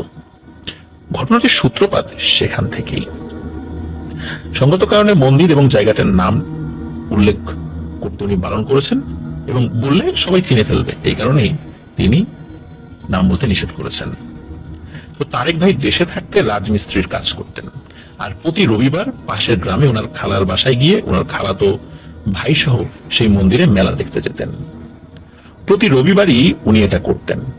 এইভাবে বেশ কয়েক সপ্তাহ উনি সেখানে যান, মজা করেন, ঘোরেন। ওই মন্দিরের পাশে একটি পুকুর ঘাট রয়েছে, সেখানে বসে আড্ডা দেন। সবকিছুই স্বাভাবিক ছিল, কোনো সমস্যা নেই। কিন্তু এক রবিবার উনি সেখান থেকে আসার পর আজব কিছু ব্যাপার উনি ফিল করতে থাকেন। উনি যখন নির্জন রাস্তায় রাতে একা একা হাঁটেন, তখন উনি ফিল করেন যে ওনার আশেপাশে কেউ আছে। তিনি যখন হাঁটেন মনে হচ্ছে পেছনে পেছনে কেউ হেঁটে আসছে। কে হেঁটে আসছে এটি দেখার জন্য উনি যখন পেছন দিকে ঘুরে তাকান, তখন তিনি সেখানে কিছুই দেখতে পান না। কিন্তু আবার যখন উনি সামনের দিকে ঘুরে তাকান পথ চলার জন্য, তখন তিনি দেখেন যে একটা সাদা সাপ তার সামনে দিয়ে চলে গেল। উনি কিছুটা ভয় পেলেও ব্যাপারটা স্বাভাবিকভাবেই নেন, কিন্তু একই ব্যাপার ওনার সাথে বারবার হতে থাকে। আর প্রায় প্রতিদিন স্বপ্নের মধ্যে এক অপরিপা সুন্দরী একটা মেয়ে স্বপ্নের মধ্যে আসতে থাকে। এই অপরূপা মেয়েটা প্রতিদিন এক এক কালারের এবং এক এক ডিজাইনের শাড়ি পরে তার স্বপ্নে আসতো। আর এরকম মেয়েকে উনি আগে কখনোই নাকি দেখেননি। উনি এগুলো প্রথম দিকে কাউকে কিছু বলেননি। এভাবে চলে যায় আরো কিছুদিন। এক রবিবার তারেক ভাইয়ের কাজের চাপ বেশি থাকায় উনি ওই দিন আর মেলায় যেতে পারেননি। পরদিন থেকে তার অনেক জ্বর হয়, এত জ্বর যে উনি বিছানা থেকে উঠতে পারেন না। অনেক ডাক্তার দেখিয়ে কোনোভাবেও ওষুধ খাইয়েও জ্বর আর কমে না। এভাবে উনি 10 থেকে 12 দিন জ্বরে আক্রান্ত হয়ে বিছানায় পড়ে থাকেন। ওনার মায়ের সন্দেহ হয়, তখন ওনার মা ওনাকে জিজ্ঞেস করেন যে উনি কোনো কিছু থেকে ভয় পেয়েছেন কিনা, কারণ ভয়ের জ্বর এরকম হয়, ওষুধ খেয়ে সহজে ভালো হয় না, ঝাড়ফুঁক করতে হয়। তখন উনি ওনার মাকে এই বিষয়টি বলেন যে কি জিনিস উনি দেখতেন, স্বপ্নে কি দেখেছেন, এই ব্যাপারগুলো। তো এই কথা শোনার পর ওনার মা বুঝতে পারেন যে ওষুধে কাজ হবে না, এই কারণে এক কবিরাজের কাছে তাকে নিয়ে যান। তো সেখানে গিয়ে তারেক ভাইয়ের সাথে যা যা হয়েছিল এখন পর্যন্ত সবকিছু খুলে বলেন। সব শুনে কবিরাজ তাকে 3 দিন পর মাগরিবের নামাজের পর যেতে বলেন। 3 দিন পর ওনার মা সহ উনি কবিরাজের কাছে যান, তখনও কেউ জ্বর ভালো হয়নি। কবিরাজ ওনাকে সামনে বসে ঝাড়ফুঁক শুরু করেন। তারপর নাকি ওনার কিছুই মনে নেই। বাকি ঘটনা ওনার মায়ের কাছ থেকে তিনি শুনেছেন। কবিরাজ নাকি যখন ঝাড়ফুঁক শুরু করেন, এই সময় হঠাৎ করে উনি মেয়েদের মতো করে হাসতে থাকেন এবং মেয়েলি গলায় কবিরাজকে বলেন, আমাকে কেন ডাকলি? কবিরাজ বলেন, তুই কে আর ওর উপর কেন আছিস? পরে ওনার উপর থাকা ওই মেয়ে জিন বলে, উনি নাকি যখন ওই মন্দিরে যেতেন সেখানেই এই জিনটি থাকতো। আর উনি মন্দিরের ঘাটে বসে যখন গল্প করতেন তার খালাতো ভাইয়ের সাথে, তখন তাকে দেখে এই জিনটির ভালো লাগে, তখন থেকেই মূলত তার পিছু নাই।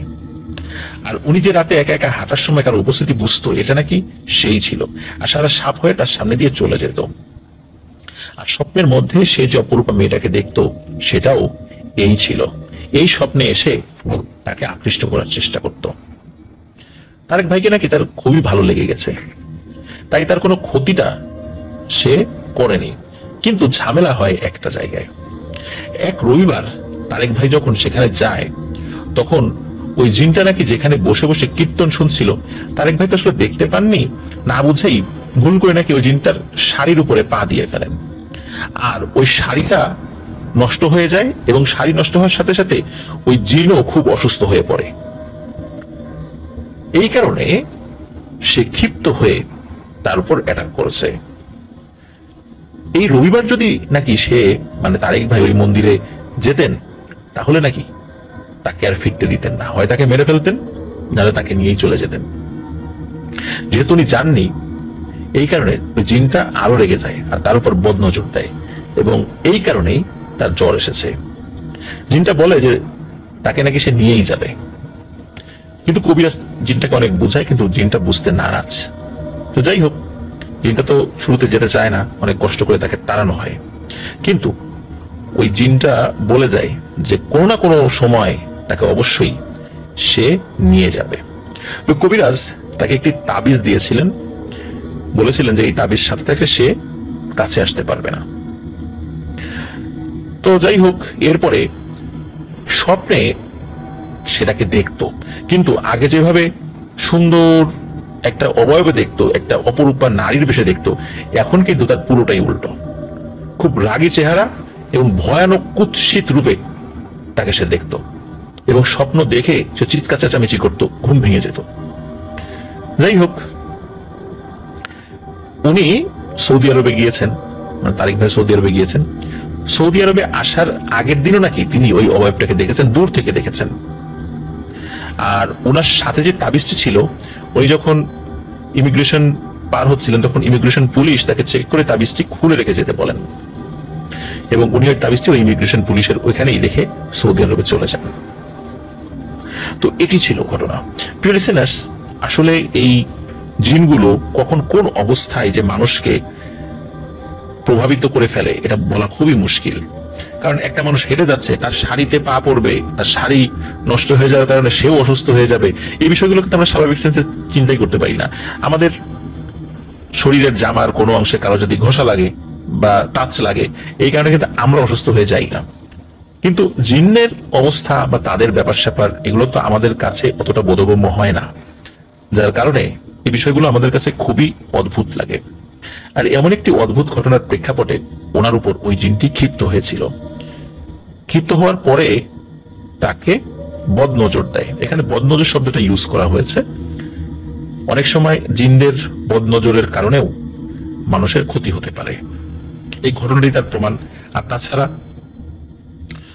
মানুষ যেমন বদনজর দেয়, জিনও বদনজর দেয়। আর বদনজরের ফলে মানুষের যে ক্ষতি হয়, এটা কোরআন এবং সুন্নাহ দ্বারা প্রমাণিত। আমাদের এই চ্যানেলে একটি শর্ট রয়েছে, সেখানে বদনজর সম্পর্কে হাদিসে কি কি বলা আছে সেই বিষয়ে আমি অতি সংক্ষিপ্তভাবে 1 মিনিটের মধ্যে আলোচনা করার চেষ্টা করেছিলাম। আপনারা চাইলে শর্টটা দেখে আসতে পারেন। আর তাবিজের যে ব্যাপারটি, আসলে আমরা তাবিজের প্রতি আকৃষ্ট হই, তাবিজ ধারণ করি, এর ফলে চিন্তা করি যে জিনেরা কাছে আসতে পারবে না। এটা হয়তোবা কিছু কিছু ক্ষেত্রে কাজে লাগেও, কিন্তু তাবিজ ব্যবহারের ক্ষেত্রে আমাদেরকে সতর্ক থাকতে হবে এই তাবিজটা ব্যবহারের মাধ্যমে আমরা শিরক করছি কিনা। কারণ অনেক তাবিজে কিন্তু পবিত্র কোরআনের কোনো কিছু লেখা থাকে না, বিভিন্ন ধরনের জিনিস তন্ত্রমন্ত্রের মাধ্যমে সেই জিনিসটা তৈরি করা হয়, সেটা ঝুলিয়ে দেওয়া হয়। এই ধরনের তাবিজ ঝুলানো কিন্তু শিরক এবং কুফরি। অনেকে কোরআনের আয়াত দেয়া তাবিজও ঝোলানোর ক্ষেত্রে সতর্কতা অবলম্বন করতে বলেছেন এবং কেউ কেউ বলেছেন এটাও শিরক হবে। যাই হোক, আল্লাহ আমাদেরকে হেফাজত করুন এই সমস্ত দুষ্টু জিনের হাত থেকে, তাদের বদনজর থেকে এবং মানুষের বদনজর থেকেও। অসংখ্য ধন্যবাদ আমাদের নয়ন ভাইকে, উনি প্রবাস জীবনে থেকেও এত ব্যস্ত সময়ের মধ্যেও আমাদেরকে ঘটনা লিখে পাঠিয়েছেন।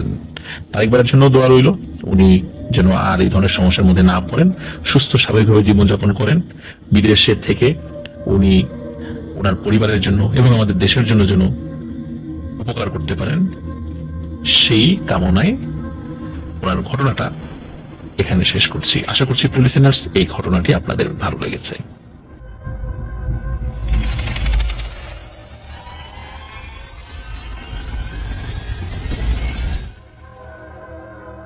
প্রিয় লিসেনার্স, এখন যে ঘটনাটি আমি আপনাদের সাথে শেয়ার করতে যাচ্ছি, এই ঘটনাটি আমাদেরকে পাঠিয়েছেন একজন শিক্ষক।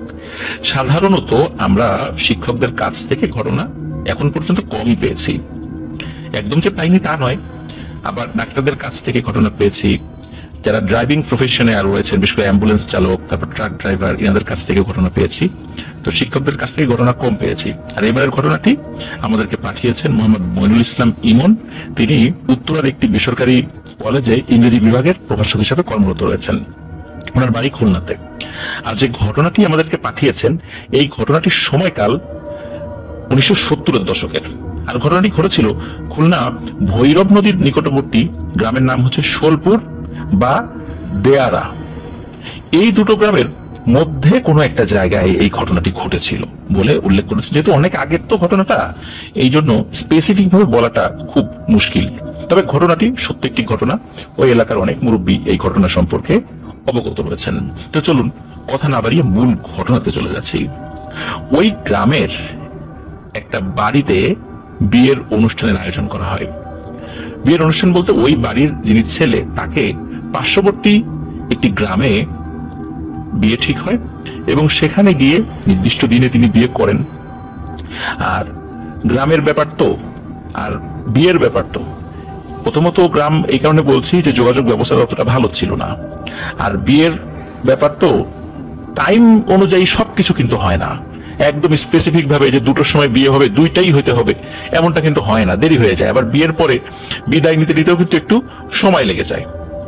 তো এই কারণে দেখা যাচ্ছিল যে যেখানে ওই ভদ্রলোক বিয়ে করতে গিয়েছেন, যেতে যেতে ওনার একটু দেরি হয়ে গেছে।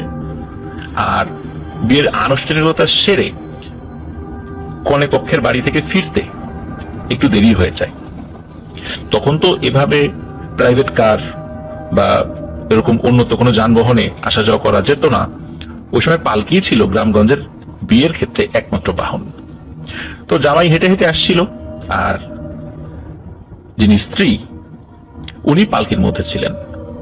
তো আসছেন, আস্তে আস্তে আস্তে আস্তে সন্ধ্যা ঘনিয়ে যাবে এমন একটি সময়ে একটি বট গাছের কাছে এসে তারা থেমে যান। কারণ হচ্ছে গুড়ি গুড়ি বৃষ্টি শুরু হয়।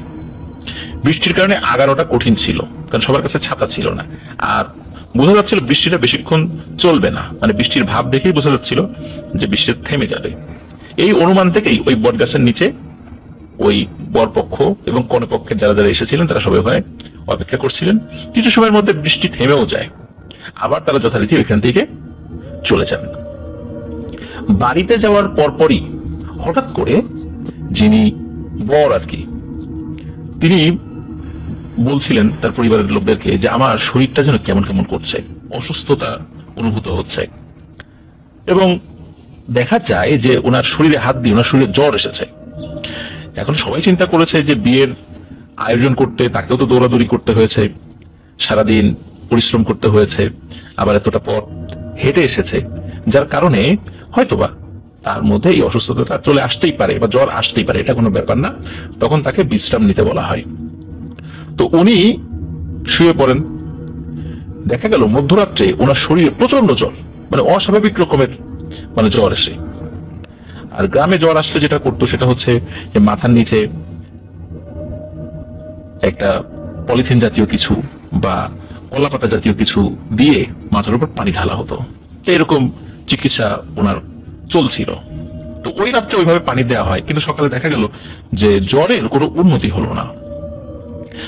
আর নতুন বউকে দিয়ে তো সাধারণত বাড়িঘরের কাজ খুবই কম করানো হয়, তাই না? প্রথম 1-2 দিন কিন্তু তাকে দিয়ে কোনো কাজ করানো হয়নি। আর একটা অদ্ভুত ব্যাপার সবাই লক্ষ্য করে যে নতুন যিনি কনে বা বউ এসেছেন তার খাবার দাবারের পরিমাণ অনেক বেশি। 5-6 জনের খাবার সে একাই খেয়ে ফেলে। আর যেহেতু সদ্য বিয়ে হয়েছে, তাকে তো কিছু বলাও যাচ্ছে না খাবারের এই বিষয়টা নিয়ে। আর বিয়ে বাড়ির একটা আনুষ্ঠানিকতা তো কয়েকদিন ধরে চলতে থাকে, আত্মীয় স্বজনরা আসে, বাড়িতে ভালো ভালো খাবার রান্না হচ্ছে, তো খাবারেরও কোনো সমস্যা ছিল না। কিন্তু ওনার এই অস্বাভাবিক রকমের খাবার দেখে সবাই একটু কানাঘুষা করে, কি ব্যাপার, নতুন বউ এত পরিমাণ খাওয়া দাওয়া করে, গৃহস্থ বাড়ির বউ যদি এত পরিমাণ খাবার গ্রহণ করে তাহলে তো ওই গৃহস্থর ফকির হতে সময় লাগবে না। এইরকম কথাবার্তা কানাঘুষা চলছে। ওদিকে ওই বাড়ির যিনি ছেলে, যিনি বিয়ে করেছেন, তার জ্বর কিন্তু নামছে না। দিনের মধ্যে 5-6 বার করে, মিনিমাম 5-6 বার করে তার মাথায় পানি দিতে হচ্ছে, শরীর মুছিয়ে দেওয়া হচ্ছে, এবং মনে হচ্ছে উনি অচেতনের মতো অবস্থায় পড়ে আছেন। আর তখনকার সময় জ্বরটা তো আসলে ওইরকম অস্বাভাবিক ব্যাপার হিসেবে চিন্তা করা হতো না, স্বাভাবিকভাবেই সেটা কাউন্ট করা হতো, এবং লোকাল যে চিকিৎসা বা গ্রাম্য যে চিকিৎসা সেটা দিয়েই জ্বর সারানোর চেষ্টা করা হতো। তো সেটাই চলছিল। এর মধ্যে 2 দিন অতিবাহিত হয়ে গেছে। তৃতীয় দিন যখন ওই নতুন যে কনে, তার যে শাশুড়ি মানে ছেলের মা, সে বলে যে বৌমা, ছেলের মাথায় তো পানি দিতে হবে, তুমি যাও একটু কলা গাছ থেকে কলা পাতা কেটে নিয়ে আসো। তো একটা কাঁচি তার হাতে দেন এবং বলেন যে যাও কেটে নিয়ে আসো। এখন ওই কনের যে শাশুড়ি, সে দেখছে যে বাড়ির কিন্তু চতুর্দিকে কলা গাছ ছিল। এক সাইডের কলা গাছগুলো বড় বড় ছিল, মানে অনেক বড় হয়ে গেছে, সেখানে হাত দিয়ে নাগল পাওয়া যায় না। আর এক সাইডে কলা গাছগুলো ছোট, সেখানকার কলা গাছ ছোট কিন্তু পাতা আবার বড়। ওই পাতাগুলোই মূলত এই কয়েকদিন ওই ছেলের মাথায় পানি দেওয়ার জন্য ব্যবহৃত হয়েছে। তো ওই কনের শাশুড়ি সে দেখছে যে বাড়ির বউ সে ওই ছোট কলা গাছের দিকে না গিয়ে সে হেঁটে হেঁটে বড় কলা গাছের দিকে চলে গেল, যেখানে নাগাল পাওয়া খুব কঠিন বা অসম্ভব বলা চলে। তার ওই হাইটে কোনোভাবেই পাওয়া যাবে না। উনি চিন্তা করলেন যে বউ কি করে, বউ ওই দিক না গিয়ে ওই দিক গেল কেন, দেখি তো, যাই ওই দিকে। তো উনি ওই দিকে হাঁটা শুরু করেন। আস্তে আস্তে উনি ওনার বেটার বউয়ের পিছু নেন, যে দেখেন যে সে কি করছে। তো তিনি গিয়ে দেখেন, একটু দূর থেকেই দেখেছেন, খুব যে কাছে গিয়ে দেখেছেন তা না, দূর থেকে দেখেছেন যে তার ছেলের বউ একটা বড় কলা গাছের নিচে গেল, এবং নিচে যাওয়ার পর সে ওই কলা গাছের যে পাতা, মানে ডোগা সহ পাতা, সেটা কাটা শুরু করলো। তো সে যখন কাটা শুরু করেছে, তার স্বাভাবিক যে হাতের আকৃতি ছিল, সেই আকৃতি থেকে আরো 3-4 হাত লম্বা হয়ে গেছে হাত। তো উনি দূর থেকে দেখছিলেন, তো উনি চিন্তা করছেন যে আমি কি ঠিক দেখছি, ও কি কলা পাতা কাটছে, ওর হাত কি লম্বা নাকি যেরকম ছিল সেরকমই আছে। তো উনি আসলে যেহেতু বয়স্ক মানুষ ছিলেন, চিন্তা করেছেন চোখে একটু কম টম দেখেছি মনে হয়। তো এই বিষয়টা নিয়ে খুব আর কি কিছু বলেন না। তবে ফেরত আসার পর জিজ্ঞেস করেন যে বউ, তুমি এত বড় কলা গাছের কলা পাতা কিভাবে কাটলা, তোমার তো নাগাল পাওয়ার কথা নয়।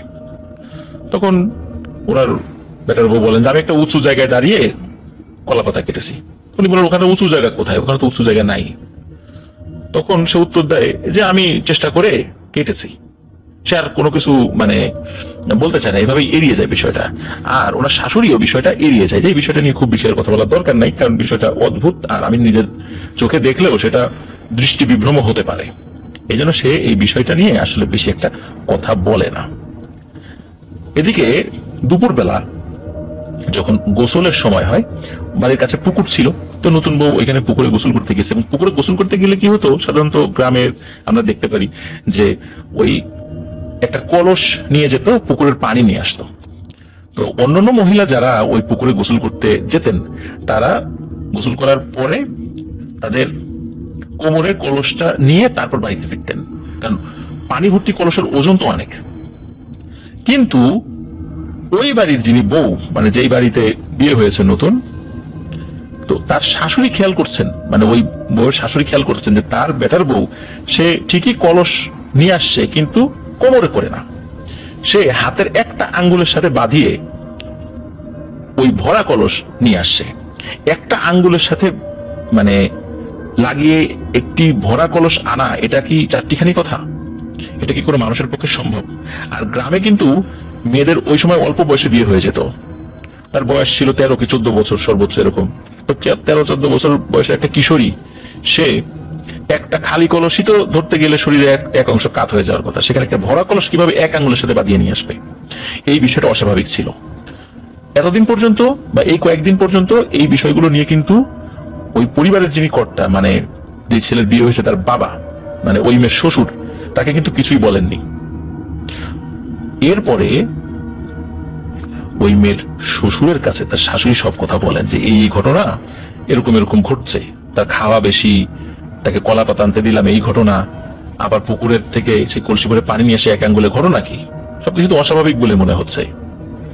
তখন ওই মেয়ের শ্বশুর সে এই বিষয়টা খুব ভালোভাবে চিন্তা ভাবনা করেন। তিনিও নামাজ কালামি ছিলেন, তিনি অনেক কিছু বোঝার চেষ্টা করতেন। তিনি তৎক্ষণাৎ বাড়ি থেকে চলে যান এবং গিয়ে একজন ভালো হুজুরের সাথে কথা বলেন এবং ওই রাত্রেই তিনি হুজুরকে নিয়ে আসেন। হুজুরকে নিয়ে আসার পরে দেখা যায় যে ঘরের মধ্যে ওই বউকে খুঁজে পাওয়া যাচ্ছে না। এই কোথায় গেল কোথাও খুঁজে পাওয়া যাচ্ছে না। তখন ওই হুজুর বলেন যে আপনারা ঠিকই ধরেছেন, এই মেয়েটা আসলে একটা পরী, তবে সে অতটা খারাপ না, আবার খুব যে ভালো তাও না, আবার এটা যে খুব শক্তিশালী পরী এটাও না। সুতরাং আপনাদের খুব দুশ্চিন্তা করার কারণ দেখছি না, আমি চেষ্টা করছি বিষয়টা সমাধান করার জন্য। এদিকে ওই বাড়ির যে ছেলে যে বিয়ে করেছে সে কিন্তু খুব অসুস্থ, মানে ওই যে জ্বরে তো সে এই কয়দিন উঠতেই পারতেছিল না। তখন তাকে ধরাধরি করে একটা গোল বৃত্তের মধ্যে এনে বসানো হয় এবং ওই হুজুর দোয়া কালাম পড়া শুরু করেন। হুজুর দোয়া পড়ছেন, দোয়া পড়তে পড়তে হঠাৎ করে ওই ছেলের শরীর কেঁপে ওঠে এবং সে কথা বলতে শুরু করে যে আমাকে কেন ডাকলা, আমি তো চলেই গেছি, আবার ডাকলা কেন? তখন ওই হুজুর বলে আগে বলো তুমি কেন আসছিলা, এবং এই যে বউটা আসল যে বউ এ কোথায়? তখন বলে যে আমার বয়স 300 বছরেরও আরো অনেক বেশি, আমি ওই বট গাছটাতে থাকি। যখন সন্ধ্যার সময় ওরা ওদিক দিয়ে আসছিল তখন আমি পালকির মধ্যে ঢুকে বউ সেজে বসেছিলাম এবং সকলের অগোচরে অদৃশ্যভাবে ওই বউকে আমি বট গাছের মাথায় একটা বিশেষ জায়গা রয়েছে, ওই জায়গাটাতে কেউ যায় না এবং ওখান থেকে পড়ে যাওয়ারও কোনো সুযোগ নাই, ওইখানে আমি ওই বউটাকে এই 3-4 দিন রেখে এসেছি। আর এই বউটাকে ওইখানে রেখে ওর কোনো ক্ষতি আমি করি নাই, আর এইখানে বউ সেজে আমি বসেছিলাম। তখন তাকে ওইখান থেকে চলে যেতে বলা হয়, সে তো কিছুতেই যাবে না, সে বলে আমি ঘর সংসার করব। তখন বলে যে এভাবে ঘর সংসার হয় না, মানুষের সাথে পরীর বিয়ে হতে পারে কিন্তু কোনো একটা মেয়ের রূপ ধরে সেই মেয়ের ক্ষতি করে এভাবে ঘর সংসার হয় না, তুমি চলে যাও, ঘর সংসার তোমার হবে না এর সাথে। সে যেতে না চাইলেও পরবর্তী জোর করেই তাকে তাড়ানো হয় এবং প্রতিশ্রুতি দেওয়া হয় এবং নেওয়া হয় যে সে আর ফেরত আসবে না এবং ওই পরীকেও কোনো ক্ষতি করা হবে না, পরী এদের কোনো ক্ষতি করবে না। এবং ওই মেয়ের অবস্থান সম্পর্কে জানিয়ে দেওয়া হয়, বলা হয় যে ওইখান থেকে তাকে নিয়ে আসতে। তারপর ওই মেয়ে ওখান থেকে মানে ওই পরীটা তার শরীর ছেড়ে চলে যায় এবং বলে যে আসলে নতুন বিয়ের পর এই ছেলেটার যে জ্বর এসেছে, এই জ্বরটা এসেছিল এই পরীর এখানে উপস্থিত থাকার প্রভাবেই। সে যদি ইচ্ছা করে তার জ্বরটা নিয়ে এসেছে বিষয়টা এরকম না, বলেছে তার কাছে থাকার প্রভাবেই এরকম জ্বর এসেছিল। সে যখন চলে যায় এরপরে ওই রাত থেকেই তার জ্বর ভালো হয়ে যায় এবং সে দিব্যি সুস্থ। আর ওই রাতেই কিন্তু ওই বট গাছে সকলে যায়, কেউ মশাল জ্বালিয়ে যায়, টর্চ লাইট নিয়ে যায় এবং উপরে উঠে দেখে যে ওই যে নতুন বউয়ের শাড়ি পরা ওই অবস্থাতেই সে একটি ডালের উপর, মানে চারদিকে ডাল ছিল এমন ভাবে ছিল ওখান থেকে পড়ে যাওয়ার সুযোগ নেই, সে সেন্সলেস অবস্থায় রয়েছে। তখন ওইখান থেকে তাকে নামানো হয়। তার জ্ঞান ফেরার পর সে কিছুই বলতে পারেনি, শুধু এতটুকু বলে যে পালকির মধ্যে কখন যে সে ঘুমিয়ে গিয়েছিল, তারপরে এখন পর্যন্ত কি হয়েছে, কয়দিন অতিবাহিত হয়েছে এই বিষয়ে সে কিচ্ছু জানে না। আর এদিকে যে এত কিছু হয়ে গেছে তার কিন্তু কোনো খেয়াল নেই। সে 3-4 দিন ধরে যে বট গাছের উপরে আছে সে কিছুই বলতে পারে না, তার সে শুধু ঘুমিয়েছে, খাওয়া দাওয়া কিচ্ছু নেই। তো যাই হোক, এই ঘটনাটি ওই এলাকায় বহুল প্রচলিত একটি ঘটনা ছিল। আমরা এই টাইপের ঘটনা যদিও বাংলাদেশের বিভিন্ন প্রান্তে শুনেছি। অনেকে বলতে পারেন তাহলে কি ওই প্রান্তের ঘটনাটাই কি এখানে ঘটেছে? আমি বলবো যে না, কারণ জিন তো আর একটা না, কোটি কোটি জিন রয়েছে। তো গ্রাম অঞ্চলে এই ধরনের ঘটনা ঘটাটা খুবই স্বাভাবিক একটি বিষয়। আমাদের গ্রামীণ লোকসাহিত্যের একটা বিশেষ অংশ হচ্ছে এই ধরনের ভৌতিক গল্পগুলো। এটা শুধু এক জায়গায় ঘটে বিষয়টা এরকম না, বিভিন্ন জায়গায় ঘটে। আমি ছোট ছিলাম, আমি ছোটবেলায় আমি নানি বাড়িতে বেড়াতে গিয়েছি একবার। তখন আশেপাশের যারা আছেন মুরব্বী, বিশেষ করে মহিলারা, তারা গল্প করছেন তারা একটা জায়গায় জিন ছাড়ানো দেখতে গিয়েছে। জিন ছাড়ানোর একটা পর্যায়ে ওই কবিরাজ বলেন যে তুমি যে চলে যাবে এর প্রমাণ কি?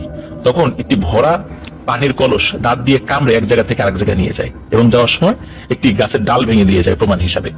এখানেও কিন্তু একই ঘটনা ঘটেছিল।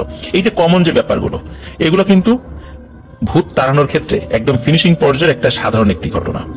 এটা কিন্তু আমাদের গ্রামগঞ্জে অনেকেই দেখেছে, আমি নিজের চোখে দেখি নাই, কিন্তু যারা দেখেছে এরকম অনেককেই আমি চিনি।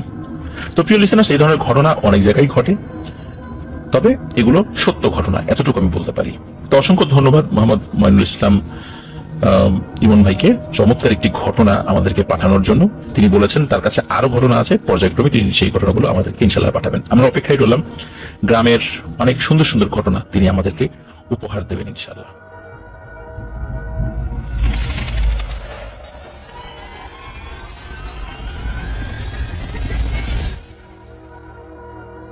আবারও স্বাগতম জানাচ্ছি প্রিয় লিসেনার্স আরো একটি নতুন ঘটনায়। এখন যে ঘটনাটি আমি আপনাদের সাথে শেয়ার করতে যাচ্ছি, এই ঘটনাটি আমাদেরকে পাঠিয়েছেন মামুন আব্দুল্লাহ। ওনার বাড়ি বাগেরহাট জেলার ফকিরহাট থানায়।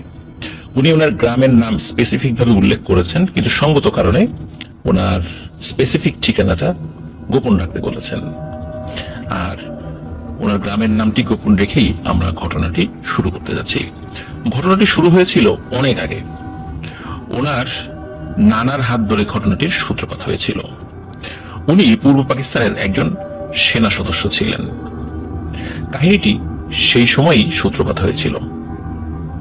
আর এই ঘটনাটি শেষ পর্যন্ত ওনার বড় খালা পর্যন্ত এসেছিল। বড় খালার সাথেই এই ঘটনাটির সমাপ্তি ঘটে। তো চলুন সেই ঘটনাটি আমরা শুনে আসি। উনি যখন মামুন আব্দুল্লাহ ভাইয়ের নানা, তিনি যখন ছুটিতে বাড়িতে আসতেন, বাড়িতে আসার পর উনি খালে মাছ ধরতে খুবই পছন্দ করতেন। খাল বা বিল এই জায়গাগুলোতে উনি মাছ ধরতেন। মাছ ধরাটা তার একটা নেশাই ছিল। প্রতিবারই যখন সে ছুটিতে আসে, প্রতিবারই সে ছুটির সিংহভাগ সময়টি মাছ ধরে কাটান।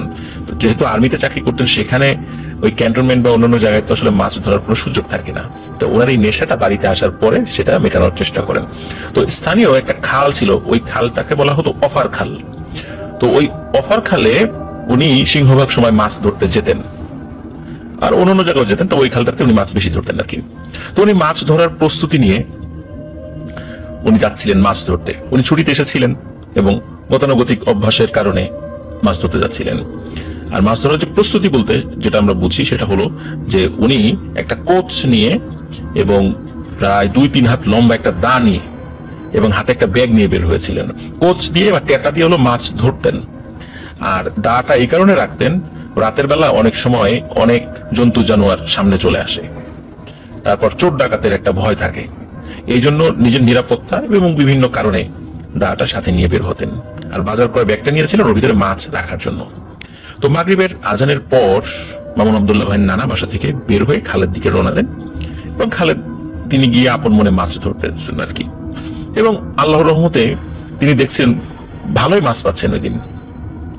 আর মাছ ধরে ওনার যে ব্যাগ রয়েছে সাথে, এটা উনি কোমরের সাথে রেখেছিলেন, ওই ব্যাগের মধ্যে মাছগুলো ভরে রাখছিলেন। আর মাছ ভরার পরে ওই ব্যাগের মধ্যে নড়াচড়া হচ্ছিল, স্বাভাবিক নড়াচড়া তো হবেই। আর উনি কিন্তু পানির মধ্যে নেমে মাছ ধরছিলেন। পানির মধ্যে নেমে মাছ ধরার কারণে হচ্ছে কি যে ওনার ওই ব্যাগটাও তো পানির ভেতরে অনেকটা ডুবে আছে। এই কারণে ব্যাগের ভিতরে নড়াচড়া হওয়াটা স্বাভাবিক, যেহেতু মাছ টেটা দিয়ে মেরেই উনি ওর মধ্যে রাখছিলেন।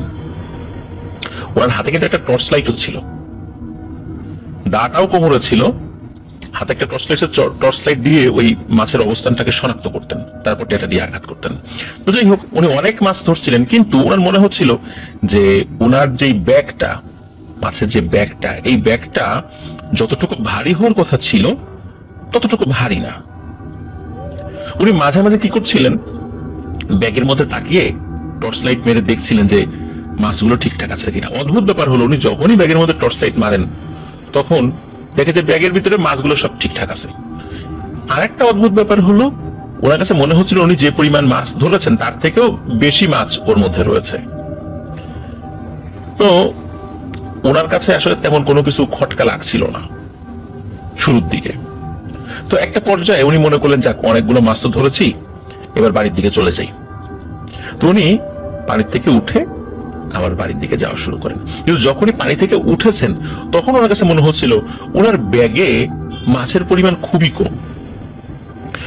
তখন উনি টর্চ লাইট মেরে দেখেন, আরে এ কি, এতক্ষণ যে এত মাছ দেখলাম, এই মাছগুলো গেল কোথায়? মাছ তো দেখছি একদম নাই বললেই চলে, আর সারাক্ষণ তাহলে যে এত মাছ ধরলাম, এই মাছগুলো কে নিল, কোথায় গেল? তো উনি ভাবছিলেন, যেহেতু ওনার শরীরের একটা অংশ পানির নিচে ডুবন্ত ছিল, ওই ব্যাগটাও পানির নিচে ডুবন্ত ছিল, কোনো কারণে হয়তোবা ওই মাছগুলো উপর দিয়ে বের হয়ে চলে যেতে পারে। উনি মন টন খুব খারাপ করে বাড়ির দিকে হাঁটছেন, এত কষ্ট করে মাছগুলো ধরলেন কিন্তু কাজ তো হলো না। যাই হোক, সবসময় যে একরকম হবে বিষয়টা এরকম না, কখনো মাছ পড়বে কখনো পড়বে না।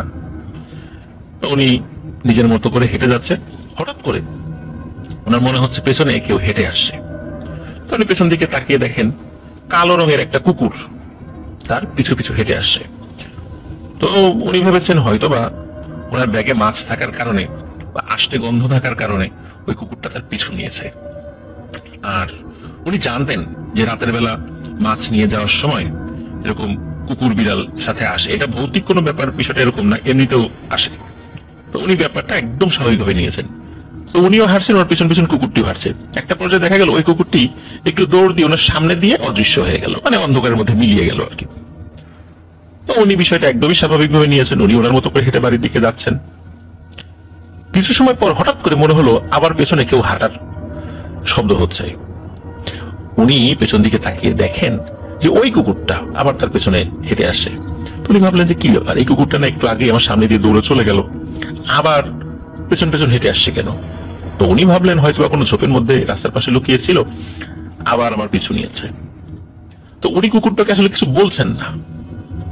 তো কুকুরটা এবারও একটা পর্যায়ে তার হাঁটার গতি বাড়িয়ে দিয়ে একটু দৌড় দিলেই বলা, মানে দৌড় দেয়াই বলা চলে, কিন্তু অতটা জোরে দৌড় না, মৃদু দৌড় আর কি, দিয়ে সামনে দিয়ে হেঁটে অন্ধকারের মধ্যে অদৃশ্য হয়ে গেল। এর কিছু সময় পর আবার উনি ফিল করলেন যে পেছনে কেউ হেঁটে আসে, আবার তাকিয়ে দেখেন ওই কুকুরটা। এরকম 3 থেকে 4 বার একই ঘটনার পুনরাবৃত্তি ঘটলো। তো এখন মামুন আব্দুল্লাহ ভাই নানা চিন্তা করছে যে কি ব্যাপার, এই কুকুরটা এরকম ডিস্টার্ব করছে কেন? তো উনি খুব বিরক্ত হন, উনি আসলে এটাকে প্যারানরমাল কোনো কিছু বা এইগুলো কিছু ভাবেন নাই। এরপরেও যখন ওই কুকুরটা আবার পেছনে পেছনে হেঁটে আসছিল, এইবার উনি ঘুরে ওনার কোমরে থাকে যে দা রয়েছে, সেই দাটি নিয়ে ওই কুকুরটাকে ভয় দেখানোর জন্য আঘাত করতে উদ্যত হন। অনেক সময় আমরা কাউকে অনিচ্ছাকৃতভাবে আঘাত করে ফেলি, যেমন কাউকে আমরা আঘাত করার জন্য উদ্যত হয়েছে কিন্তু আমাদের ইচ্ছা নাই যে তাকে মারবো, কিন্তু কোনো কারণে ওই আঘাতটি গায়ে লেগে গেছে। বিষয়টা এরকমই হয় যে উনি কুকুরকে আঘাত করার জন্য উদ্যত হয়েছেন, কিন্তু কোনো কারণে ওই আঘাতটি ওই কুকুরের গায়ে লেগে যায়। গায়ে লাগার কারণে ওই কুকুরটি ভয়ানক জোরে একটা চিৎকার করে ওঠে, আর্তনাদ করে ওঠে, এবং সাথে সাথে সে রাস্তার পাশ দিয়ে নিচে নেমে চলে যায়। এবং কোন দিকে যে চলে যায় এটা মামুন আব্দুল্লাহ ভাই নানা বলতে পারেন না। তো উনি বাড়িতে চলে আসেন। বাড়িতে চলে আসার পর উনি চিন্তা করেন, যাচ্ছে কুকুরটাকে আঘাত করলাম, কাজটা কি ঠিক হলো? এটা আবার প্যারানরমাল কোনো কিছু না তো? তো উনি ওনার স্ত্রীকে বলেন যে একটু আগুনের ছেঁকা দাও আমাকে, এরকম একটা ঘটনা ঘটেছে। আগুনের ছেঁকা দেওয়া হয়, উনি যথারীতি ঘুমিয়ে পড়েন। প্রথম দিন যায়, দ্বিতীয় দিন যায়, কোনো সমস্যা হয় না। তৃতীয় দিন ঘটে একটি ভয়ানক ঘটনা। রাতের বেলা, তখন অনেক রাত, হঠাৎ করে উনি ওরে বাবা গো মা গো বলে চিৎকার করে ওঠেন। ওনার পাশে থাকা ওনার স্ত্রী, সেও ধর্মর করে উঠে বসেন, কি হলো কি হলো? পরে তাকিয়ে দেখা গেল যে উনার পিঠ থেকে গল গল করে রক্ত বের হচ্ছে, এবং এত জোরে রক্ত বের হচ্ছে যে এটা দেখে ওনার ওয়াইফ ভয় পেয়ে যান। উনিও চিৎকার চেঁচামেচি করতে থাকেন। অন্য ঘরের লোকজন চলে আসে, সবাই সে দেখতে পায় যে ওনার পিঠে কেউ থাবা দিয়ে চামড়া উঠিয়ে নিয়েছে এবং প্রায় গভীর একটা ক্ষত সৃষ্টি হয়েছে। এখন হঠাৎ করে এই অবস্থা, এটা কে করলো? বোঝাই যাচ্ছিল কোনো হিংস্র প্রাণীর আঘাত এটা, কিন্তু এইখানে তো কোনো হিংস্র প্রাণী নেই। এই ঘটনাটা কে ঘটালো? যাই হোক, দ্রুত তাকে চিকিৎসা দেওয়া হয়। সকালবেলা তাকে হসপিটালে নিয়ে যাওয়া হয়, জায়গায় ব্যান্ডেজ করা হয়। তখন ওখানকার লোকজন বলে, বিশেষ করে ডাক্তাররা বলে যে আপনাকে এই কোন জন্তু আঘাত করেছে? এটা তো কোনো জন্তুর আঘাত, খুব ধারালো থাবা রয়েছে তার। এখন উনি তো বলেন না, তো ঘরের মধ্যে কে আসবে? উনি বলেন যে এরকম তো হওয়ার কথা না। তো যাই হোক, পরিবারের লোকজন বুঝতে পারে যে এটা স্বাভাবিক কোনো ব্যাপার ছিল না, এটি নিশ্চয়ই অন্য কোনো একটা ব্যাপারের কারণে ঘটেছে। তখন একজন কবিরাজকে নিয়ে আসা হয়। কবিরাজ ওনার সকল কথা শুনে উনি ওনার মতো করে রিচুয়াল করেন এবং উনি বলেন যে যেই রাতে তুমি মাছ ধরতে গিয়েছিলে, ওই রাতে তোমার ধরা মাছগুলো যে খেয়েছিল এবং কুকুর হয়ে তোমার যে পিছু নিয়েছিল এবং তাকে তুমি আঘাত করেছিলে, সে ওই একটাই জিনিস, একটা পিশাচ প্রকৃতির জিন। তোমার মাছগুলো খেয়ে গেছে এবং তুমি যখন মাছ ধরছিলা তখন সে ওই ব্যাগের মধ্যে থেকে মাছ খাচ্ছিল, কিন্তু তুমি যখন টর্চ মেরেছিলে তুমি তখন দেখেছো যে ওই ব্যাগের মধ্যে আরো মাছ রয়েছে। আসলে আরো মাছ ছিল না, ওই মাছগুলো সে প্রতিনিয়ত খেয়ে যাচ্ছিল। তুমি যেটা দেখেছো এটা তোমার ভ্রম বা অপটিক্যাল ইলিউশন ছিল, এই মায়াজালটা সে সৃষ্টি করেছিল। সে সব মাছ খেতে পারেনি, তুমি উঠে গিয়েছো, তারপরে কুকুর বেশি তোমাকে ভয় দেখানোর চেষ্টা করেছে। সে চিন্তা করেছিল ওই মাছগুলো তুমি ফেলে দেবে। সে তোমাকে প্রথমে আঘাত করতে চাইনি, কিন্তু তুমি পরবর্তীতে ভুল করে তাকে ভয় দেখাতে গিয়ে আঘাত করে ফেলেছো, এই জন্য এই জিনিসটা তোমার পিছু নিয়েছে। যাই হোক, আমি চেষ্টা করছি জিনিসটা থেকে তোমাকে যেন দূরে রাখা যায়। তো উনি ঝাড়ফুঁক করে দিয়ে যান, ওনার মতো করে উনি রিচুয়াল করেন, রুকিয়া করেন। বিষয়টা বলা যায় যে ওখানেই শেষ হয়ে যায়। দীর্ঘ সময় চলে যায়। ওনার একটা মেয়ে হয়। যখন উনি এই ঘটনা ঘটে তখন সন্তানাদি হয়নি। তারপর ওনার মেয়ে হয়, তারপর আর একটা মেয়ে হয়। ওনার যে ছোট মেয়ে, সেই ছোট মেয়ের সন্তান হচ্ছে মামুন আব্দুল্লাহ। তো ওনার যে বড় মেয়ে মানে বড় খালা, উনিও ধীরে ধীরে বড় হচ্ছেন, কোনো সমস্যা নাই। ওনার বিয়ে হয়ে যায়, ওই পর্যন্ত কোনো সমস্যা নাই। দেখুন, দীর্ঘ একটা সময়ের মধ্যে কিন্তু কোনো সমস্যা নেই। ওনার বিয়ে হয়ে যাওয়ার পরপরই শুরু হয়ে গেল ভয়ানক একটি সমস্যা। তার মানসিক ভারসাম্যতা দেখা দিল।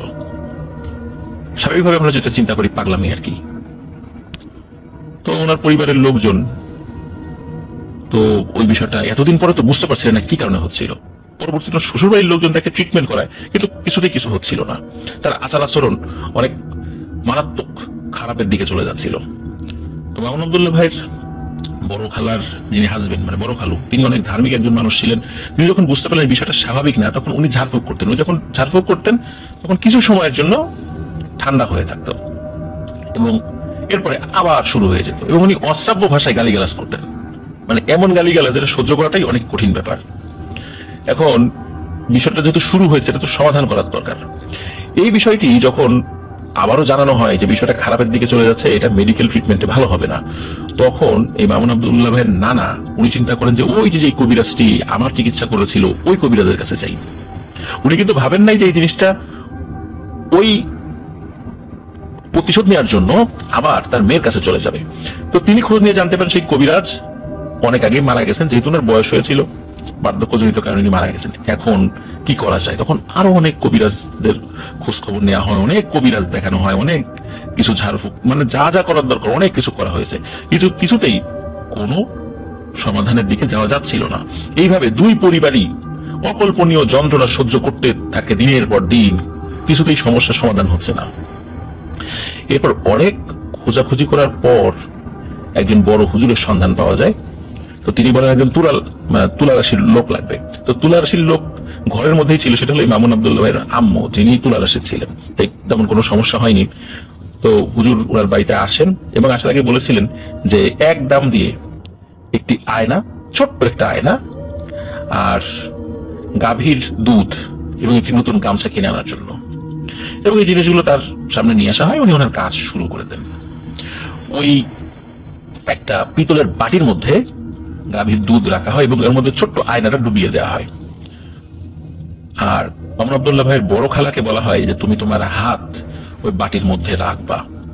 আর আরো একটা বাটিতে পানি রাখা হয়েছিল এবং ওই হুজুর বলেছিলেন যে আমি যখন বলবো এই পানিটা তাকে তুমি ছিটিয়ে দেবে, মানে ওখানে যার দায়িত্ব দেওয়া হয়েছিল আর কি। তো উনি পানির মধ্যে হাত রাখেন। এখন হাত রাখেন বলতে এই বিষয়টি হাত রাখেন বলতে ওই আমি একটা জিনিস ভুল করেছি, ওই ওনার বড় খালা না, মামুন আব্দুল্লাহ ভাইয়ের আম্মু যার তুলার রাশি ছিল, তিনি ওই বাটির মধ্যে হাত রাখেন। প্রথমে হাত রাখার সাথে সাথে ওই আয়নাটি, মানে ওর ভিতরে যে আয়নাটি ছিল, ঠাস ঠাস করে ফেটে যায়। সকলে সেই শব্দ শুনেছিল এবং বাটির মধ্যে ডুবন্ত আয়না হঠাৎ করে ফেটে যাওয়া এটা নিশ্চয়ই স্বাভাবিক কোনো ব্যাপার নয়। এরপর দ্রুততম সময়ের মধ্যে আরো একটি আয়নার ব্যবস্থা করা হয়, ছোট্ট একটা আয়না, আবার ওটার মধ্যে রাখা হয়। এবার রাখার পর ওই হুজুর মামুন আব্দুল্লাহ ভাইয়ের আম্মু, যেহেতু ওনার তুলার এসেছিলেন এই জন্য ওনাকে দিয়ে কাজটি করানো হচ্ছিল, তাকে জিজ্ঞেস করেন, মা তুমি কি দেখছো? তখন উনি বলেন, আমি দেখতে পাচ্ছি একটা লোমশ দৈত্যাকৃতির একটা দানব, সে একটা বড় গাছের উপর বসে আছে। তখন হুজুর বললেন, আমাকে বলো তো সে কি গাছ থেকে নেমে আসছে বা এগিয়ে আসছে? তখন মামুন আব্দুল্লাহ ভাইয়ের আম্মু বলেন, না, সে তার একই জায়গায় বসে আছে। তখন হুজুর আরো কিছু দোয়া দুরূদ পড়তে থাকেন। এবার মামুন আব্দুল্লাহ ভাইয়ের আম্মু বলেন, হ্যাঁ সে আসছে আসছে। এই কথা বলতে বলতে হঠাৎ করে পাশেই তার বড় বোন, মানে মামুন আব্দুল্লাহ ভাইয়ের বড় খালা যিনি বসেছিলেন, তার উপরে সেটা ভর করেন। তখন হুজুর বলেন যে তুমি একে কেন কষ্ট দিচ্ছ? তখন ওই জিনিসটি বলে, আমি তো প্রতিশোধ নিচ্ছি, আমাকে আঘাত করেছিল সেই আঘাতের দাগ আমার শরীরে এখনো আছে, আর আমি এর বংশ নির্বংশ করে ছাড়বো। ওর তো আমি এমন কোনো ক্ষতি করিনি যে ওকে দা দিয়ে আমাকে আঘাত করতে হবে। আমি তো মাছই খেয়েছিলাম আর ওর সাথে সাথে হেঁটে আসছিলাম রাতের বেলা, আমি তোকে কামড়ও দেইনি, তাহলে কেন ও এত বড় একটা দা দিয়ে নির্মম ভাবে আমাকে আঘাত করলো? এই কারণে আমি ওকে তো কষ্ট দিয়েছি, কিন্তু বিভিন্ন কারণে আমি তাকে বেশি কষ্ট দিতে পারিনি, শুধু সুযোগের অপেক্ষায় ছিলাম। আর এই সুযোগটা আমি পূর্ণভাবে কাজে লাগাবো তার বড় মেয়ের উপর, এবং এই বড় মেয়েকে শেষ করে দিয়ে আমি পরিবারের অন্য সদস্যদের উপর অ্যাটাক করব। তো কোনোভাবেই যখন কাজ হচ্ছিল না, ওই পিশাচ প্রকৃতির জিনকে বোঝাতে সক্ষম হচ্ছিলেন না তিনি, তখন তাকে বোতলে বন্দি করে ফেলেন। এবং এরপর ওই হুজুর বলেন যে ওই পিশাচ প্রকৃতির জিনটি তার শরীরে দীর্ঘদিন ভর করে থাকার কারণে তার শারীরিক যে সমস্যাগুলো হয়েছে, এই জন্য আমি টুকটাক ঝাড়ফুঁক করে দিচ্ছি, কিন্তু তাকে একই সাথে ডাক্তারি চিকিৎসাও করাতে হবে। তো একই সাথে ঝাড়ফুঁক এবং ডাক্তারি চিকিৎসা চলতে থাকে। একটা পর্যায়ে হুজুর বলেন যে এখন থেকে আর ঝাড়ফুঁকের প্রয়োজন নেই, এখন শুধু ডাক্তারি চিকিৎসা চলবে, এতে ইনশাআল্লাহ উনি সুস্থ হয়ে যাবে। তো এভাবেই উনি আস্তে আস্তে আল্লাহর অশেষ রহমতে সুস্থ হয়ে যান, আর এখনো উনি জীবিত আছেন, ভালো আছেন, সুস্থ আছেন। তবে 7 বছর হতে চললো ওনার নানা মারা গেছেন, মানে মামুন আব্দুল্লাহ ভাইয়ের নানা মারা গেছেন। তো প্রিয় লিসেনার্স, আমরা এই ঘটনাটি যখন পড়ি এবং সিলেক্ট করি, তো মাছ ধরা রিলেটেড অনেক ঘটনাই তো আমরা বলে থাকি, এবং আবহমান বাংলায় এই মাছ ধরা সংক্রান্ত অনেক ঘটনা প্রচলিত আছে আমাদের বাংলাদেশের আনাচে কানাচে। ঘটনাটা কোনো কোনো ক্ষেত্রে এই ঘটনাগুলো মিলে যায়, একই রকম হয়। তবে এটা সত্য যে এই ধরনের ঘটনা অহরহ আগেও ঘটেছে, এখনো ঘটছে, ভবিষ্যতেও ঘটতে থাকবে, যার কারণে এই ঘটনাগুলোর আসলে শেষ নেই। একটা থেকে আর একটা কিছুটা আলাদা হয়, কিন্তু দেখা গেল যে ওই মূল বিষয় একটাই, যে পিশাচ প্রকৃতির কোনো জিন মাছ খেতে চলে এসেছে এবং মাছ খেতে এসে তারা বিভিন্ন ধরনের মায়াজাল সৃষ্টি করছে। ধন্যবাদ জানাচ্ছি মামুন আব্দুল্লাহ ভাইকে চমৎকার একটি ঘটনা আমাদের সাথে শেয়ার করার জন্য। আমরা আশা করব তিনি আরো চমৎকার চমৎকার ঘটনা আমাদের লিসেনারদের উদ্দেশ্যে পাঠাতে থাকবেন। প্রিয় লিসেনার্স, যারা এখন আমাদের চ্যানেল সাবস্ক্রাইব করেনি তারা দ্রুত সাবস্ক্রাইব করে ফেলুন,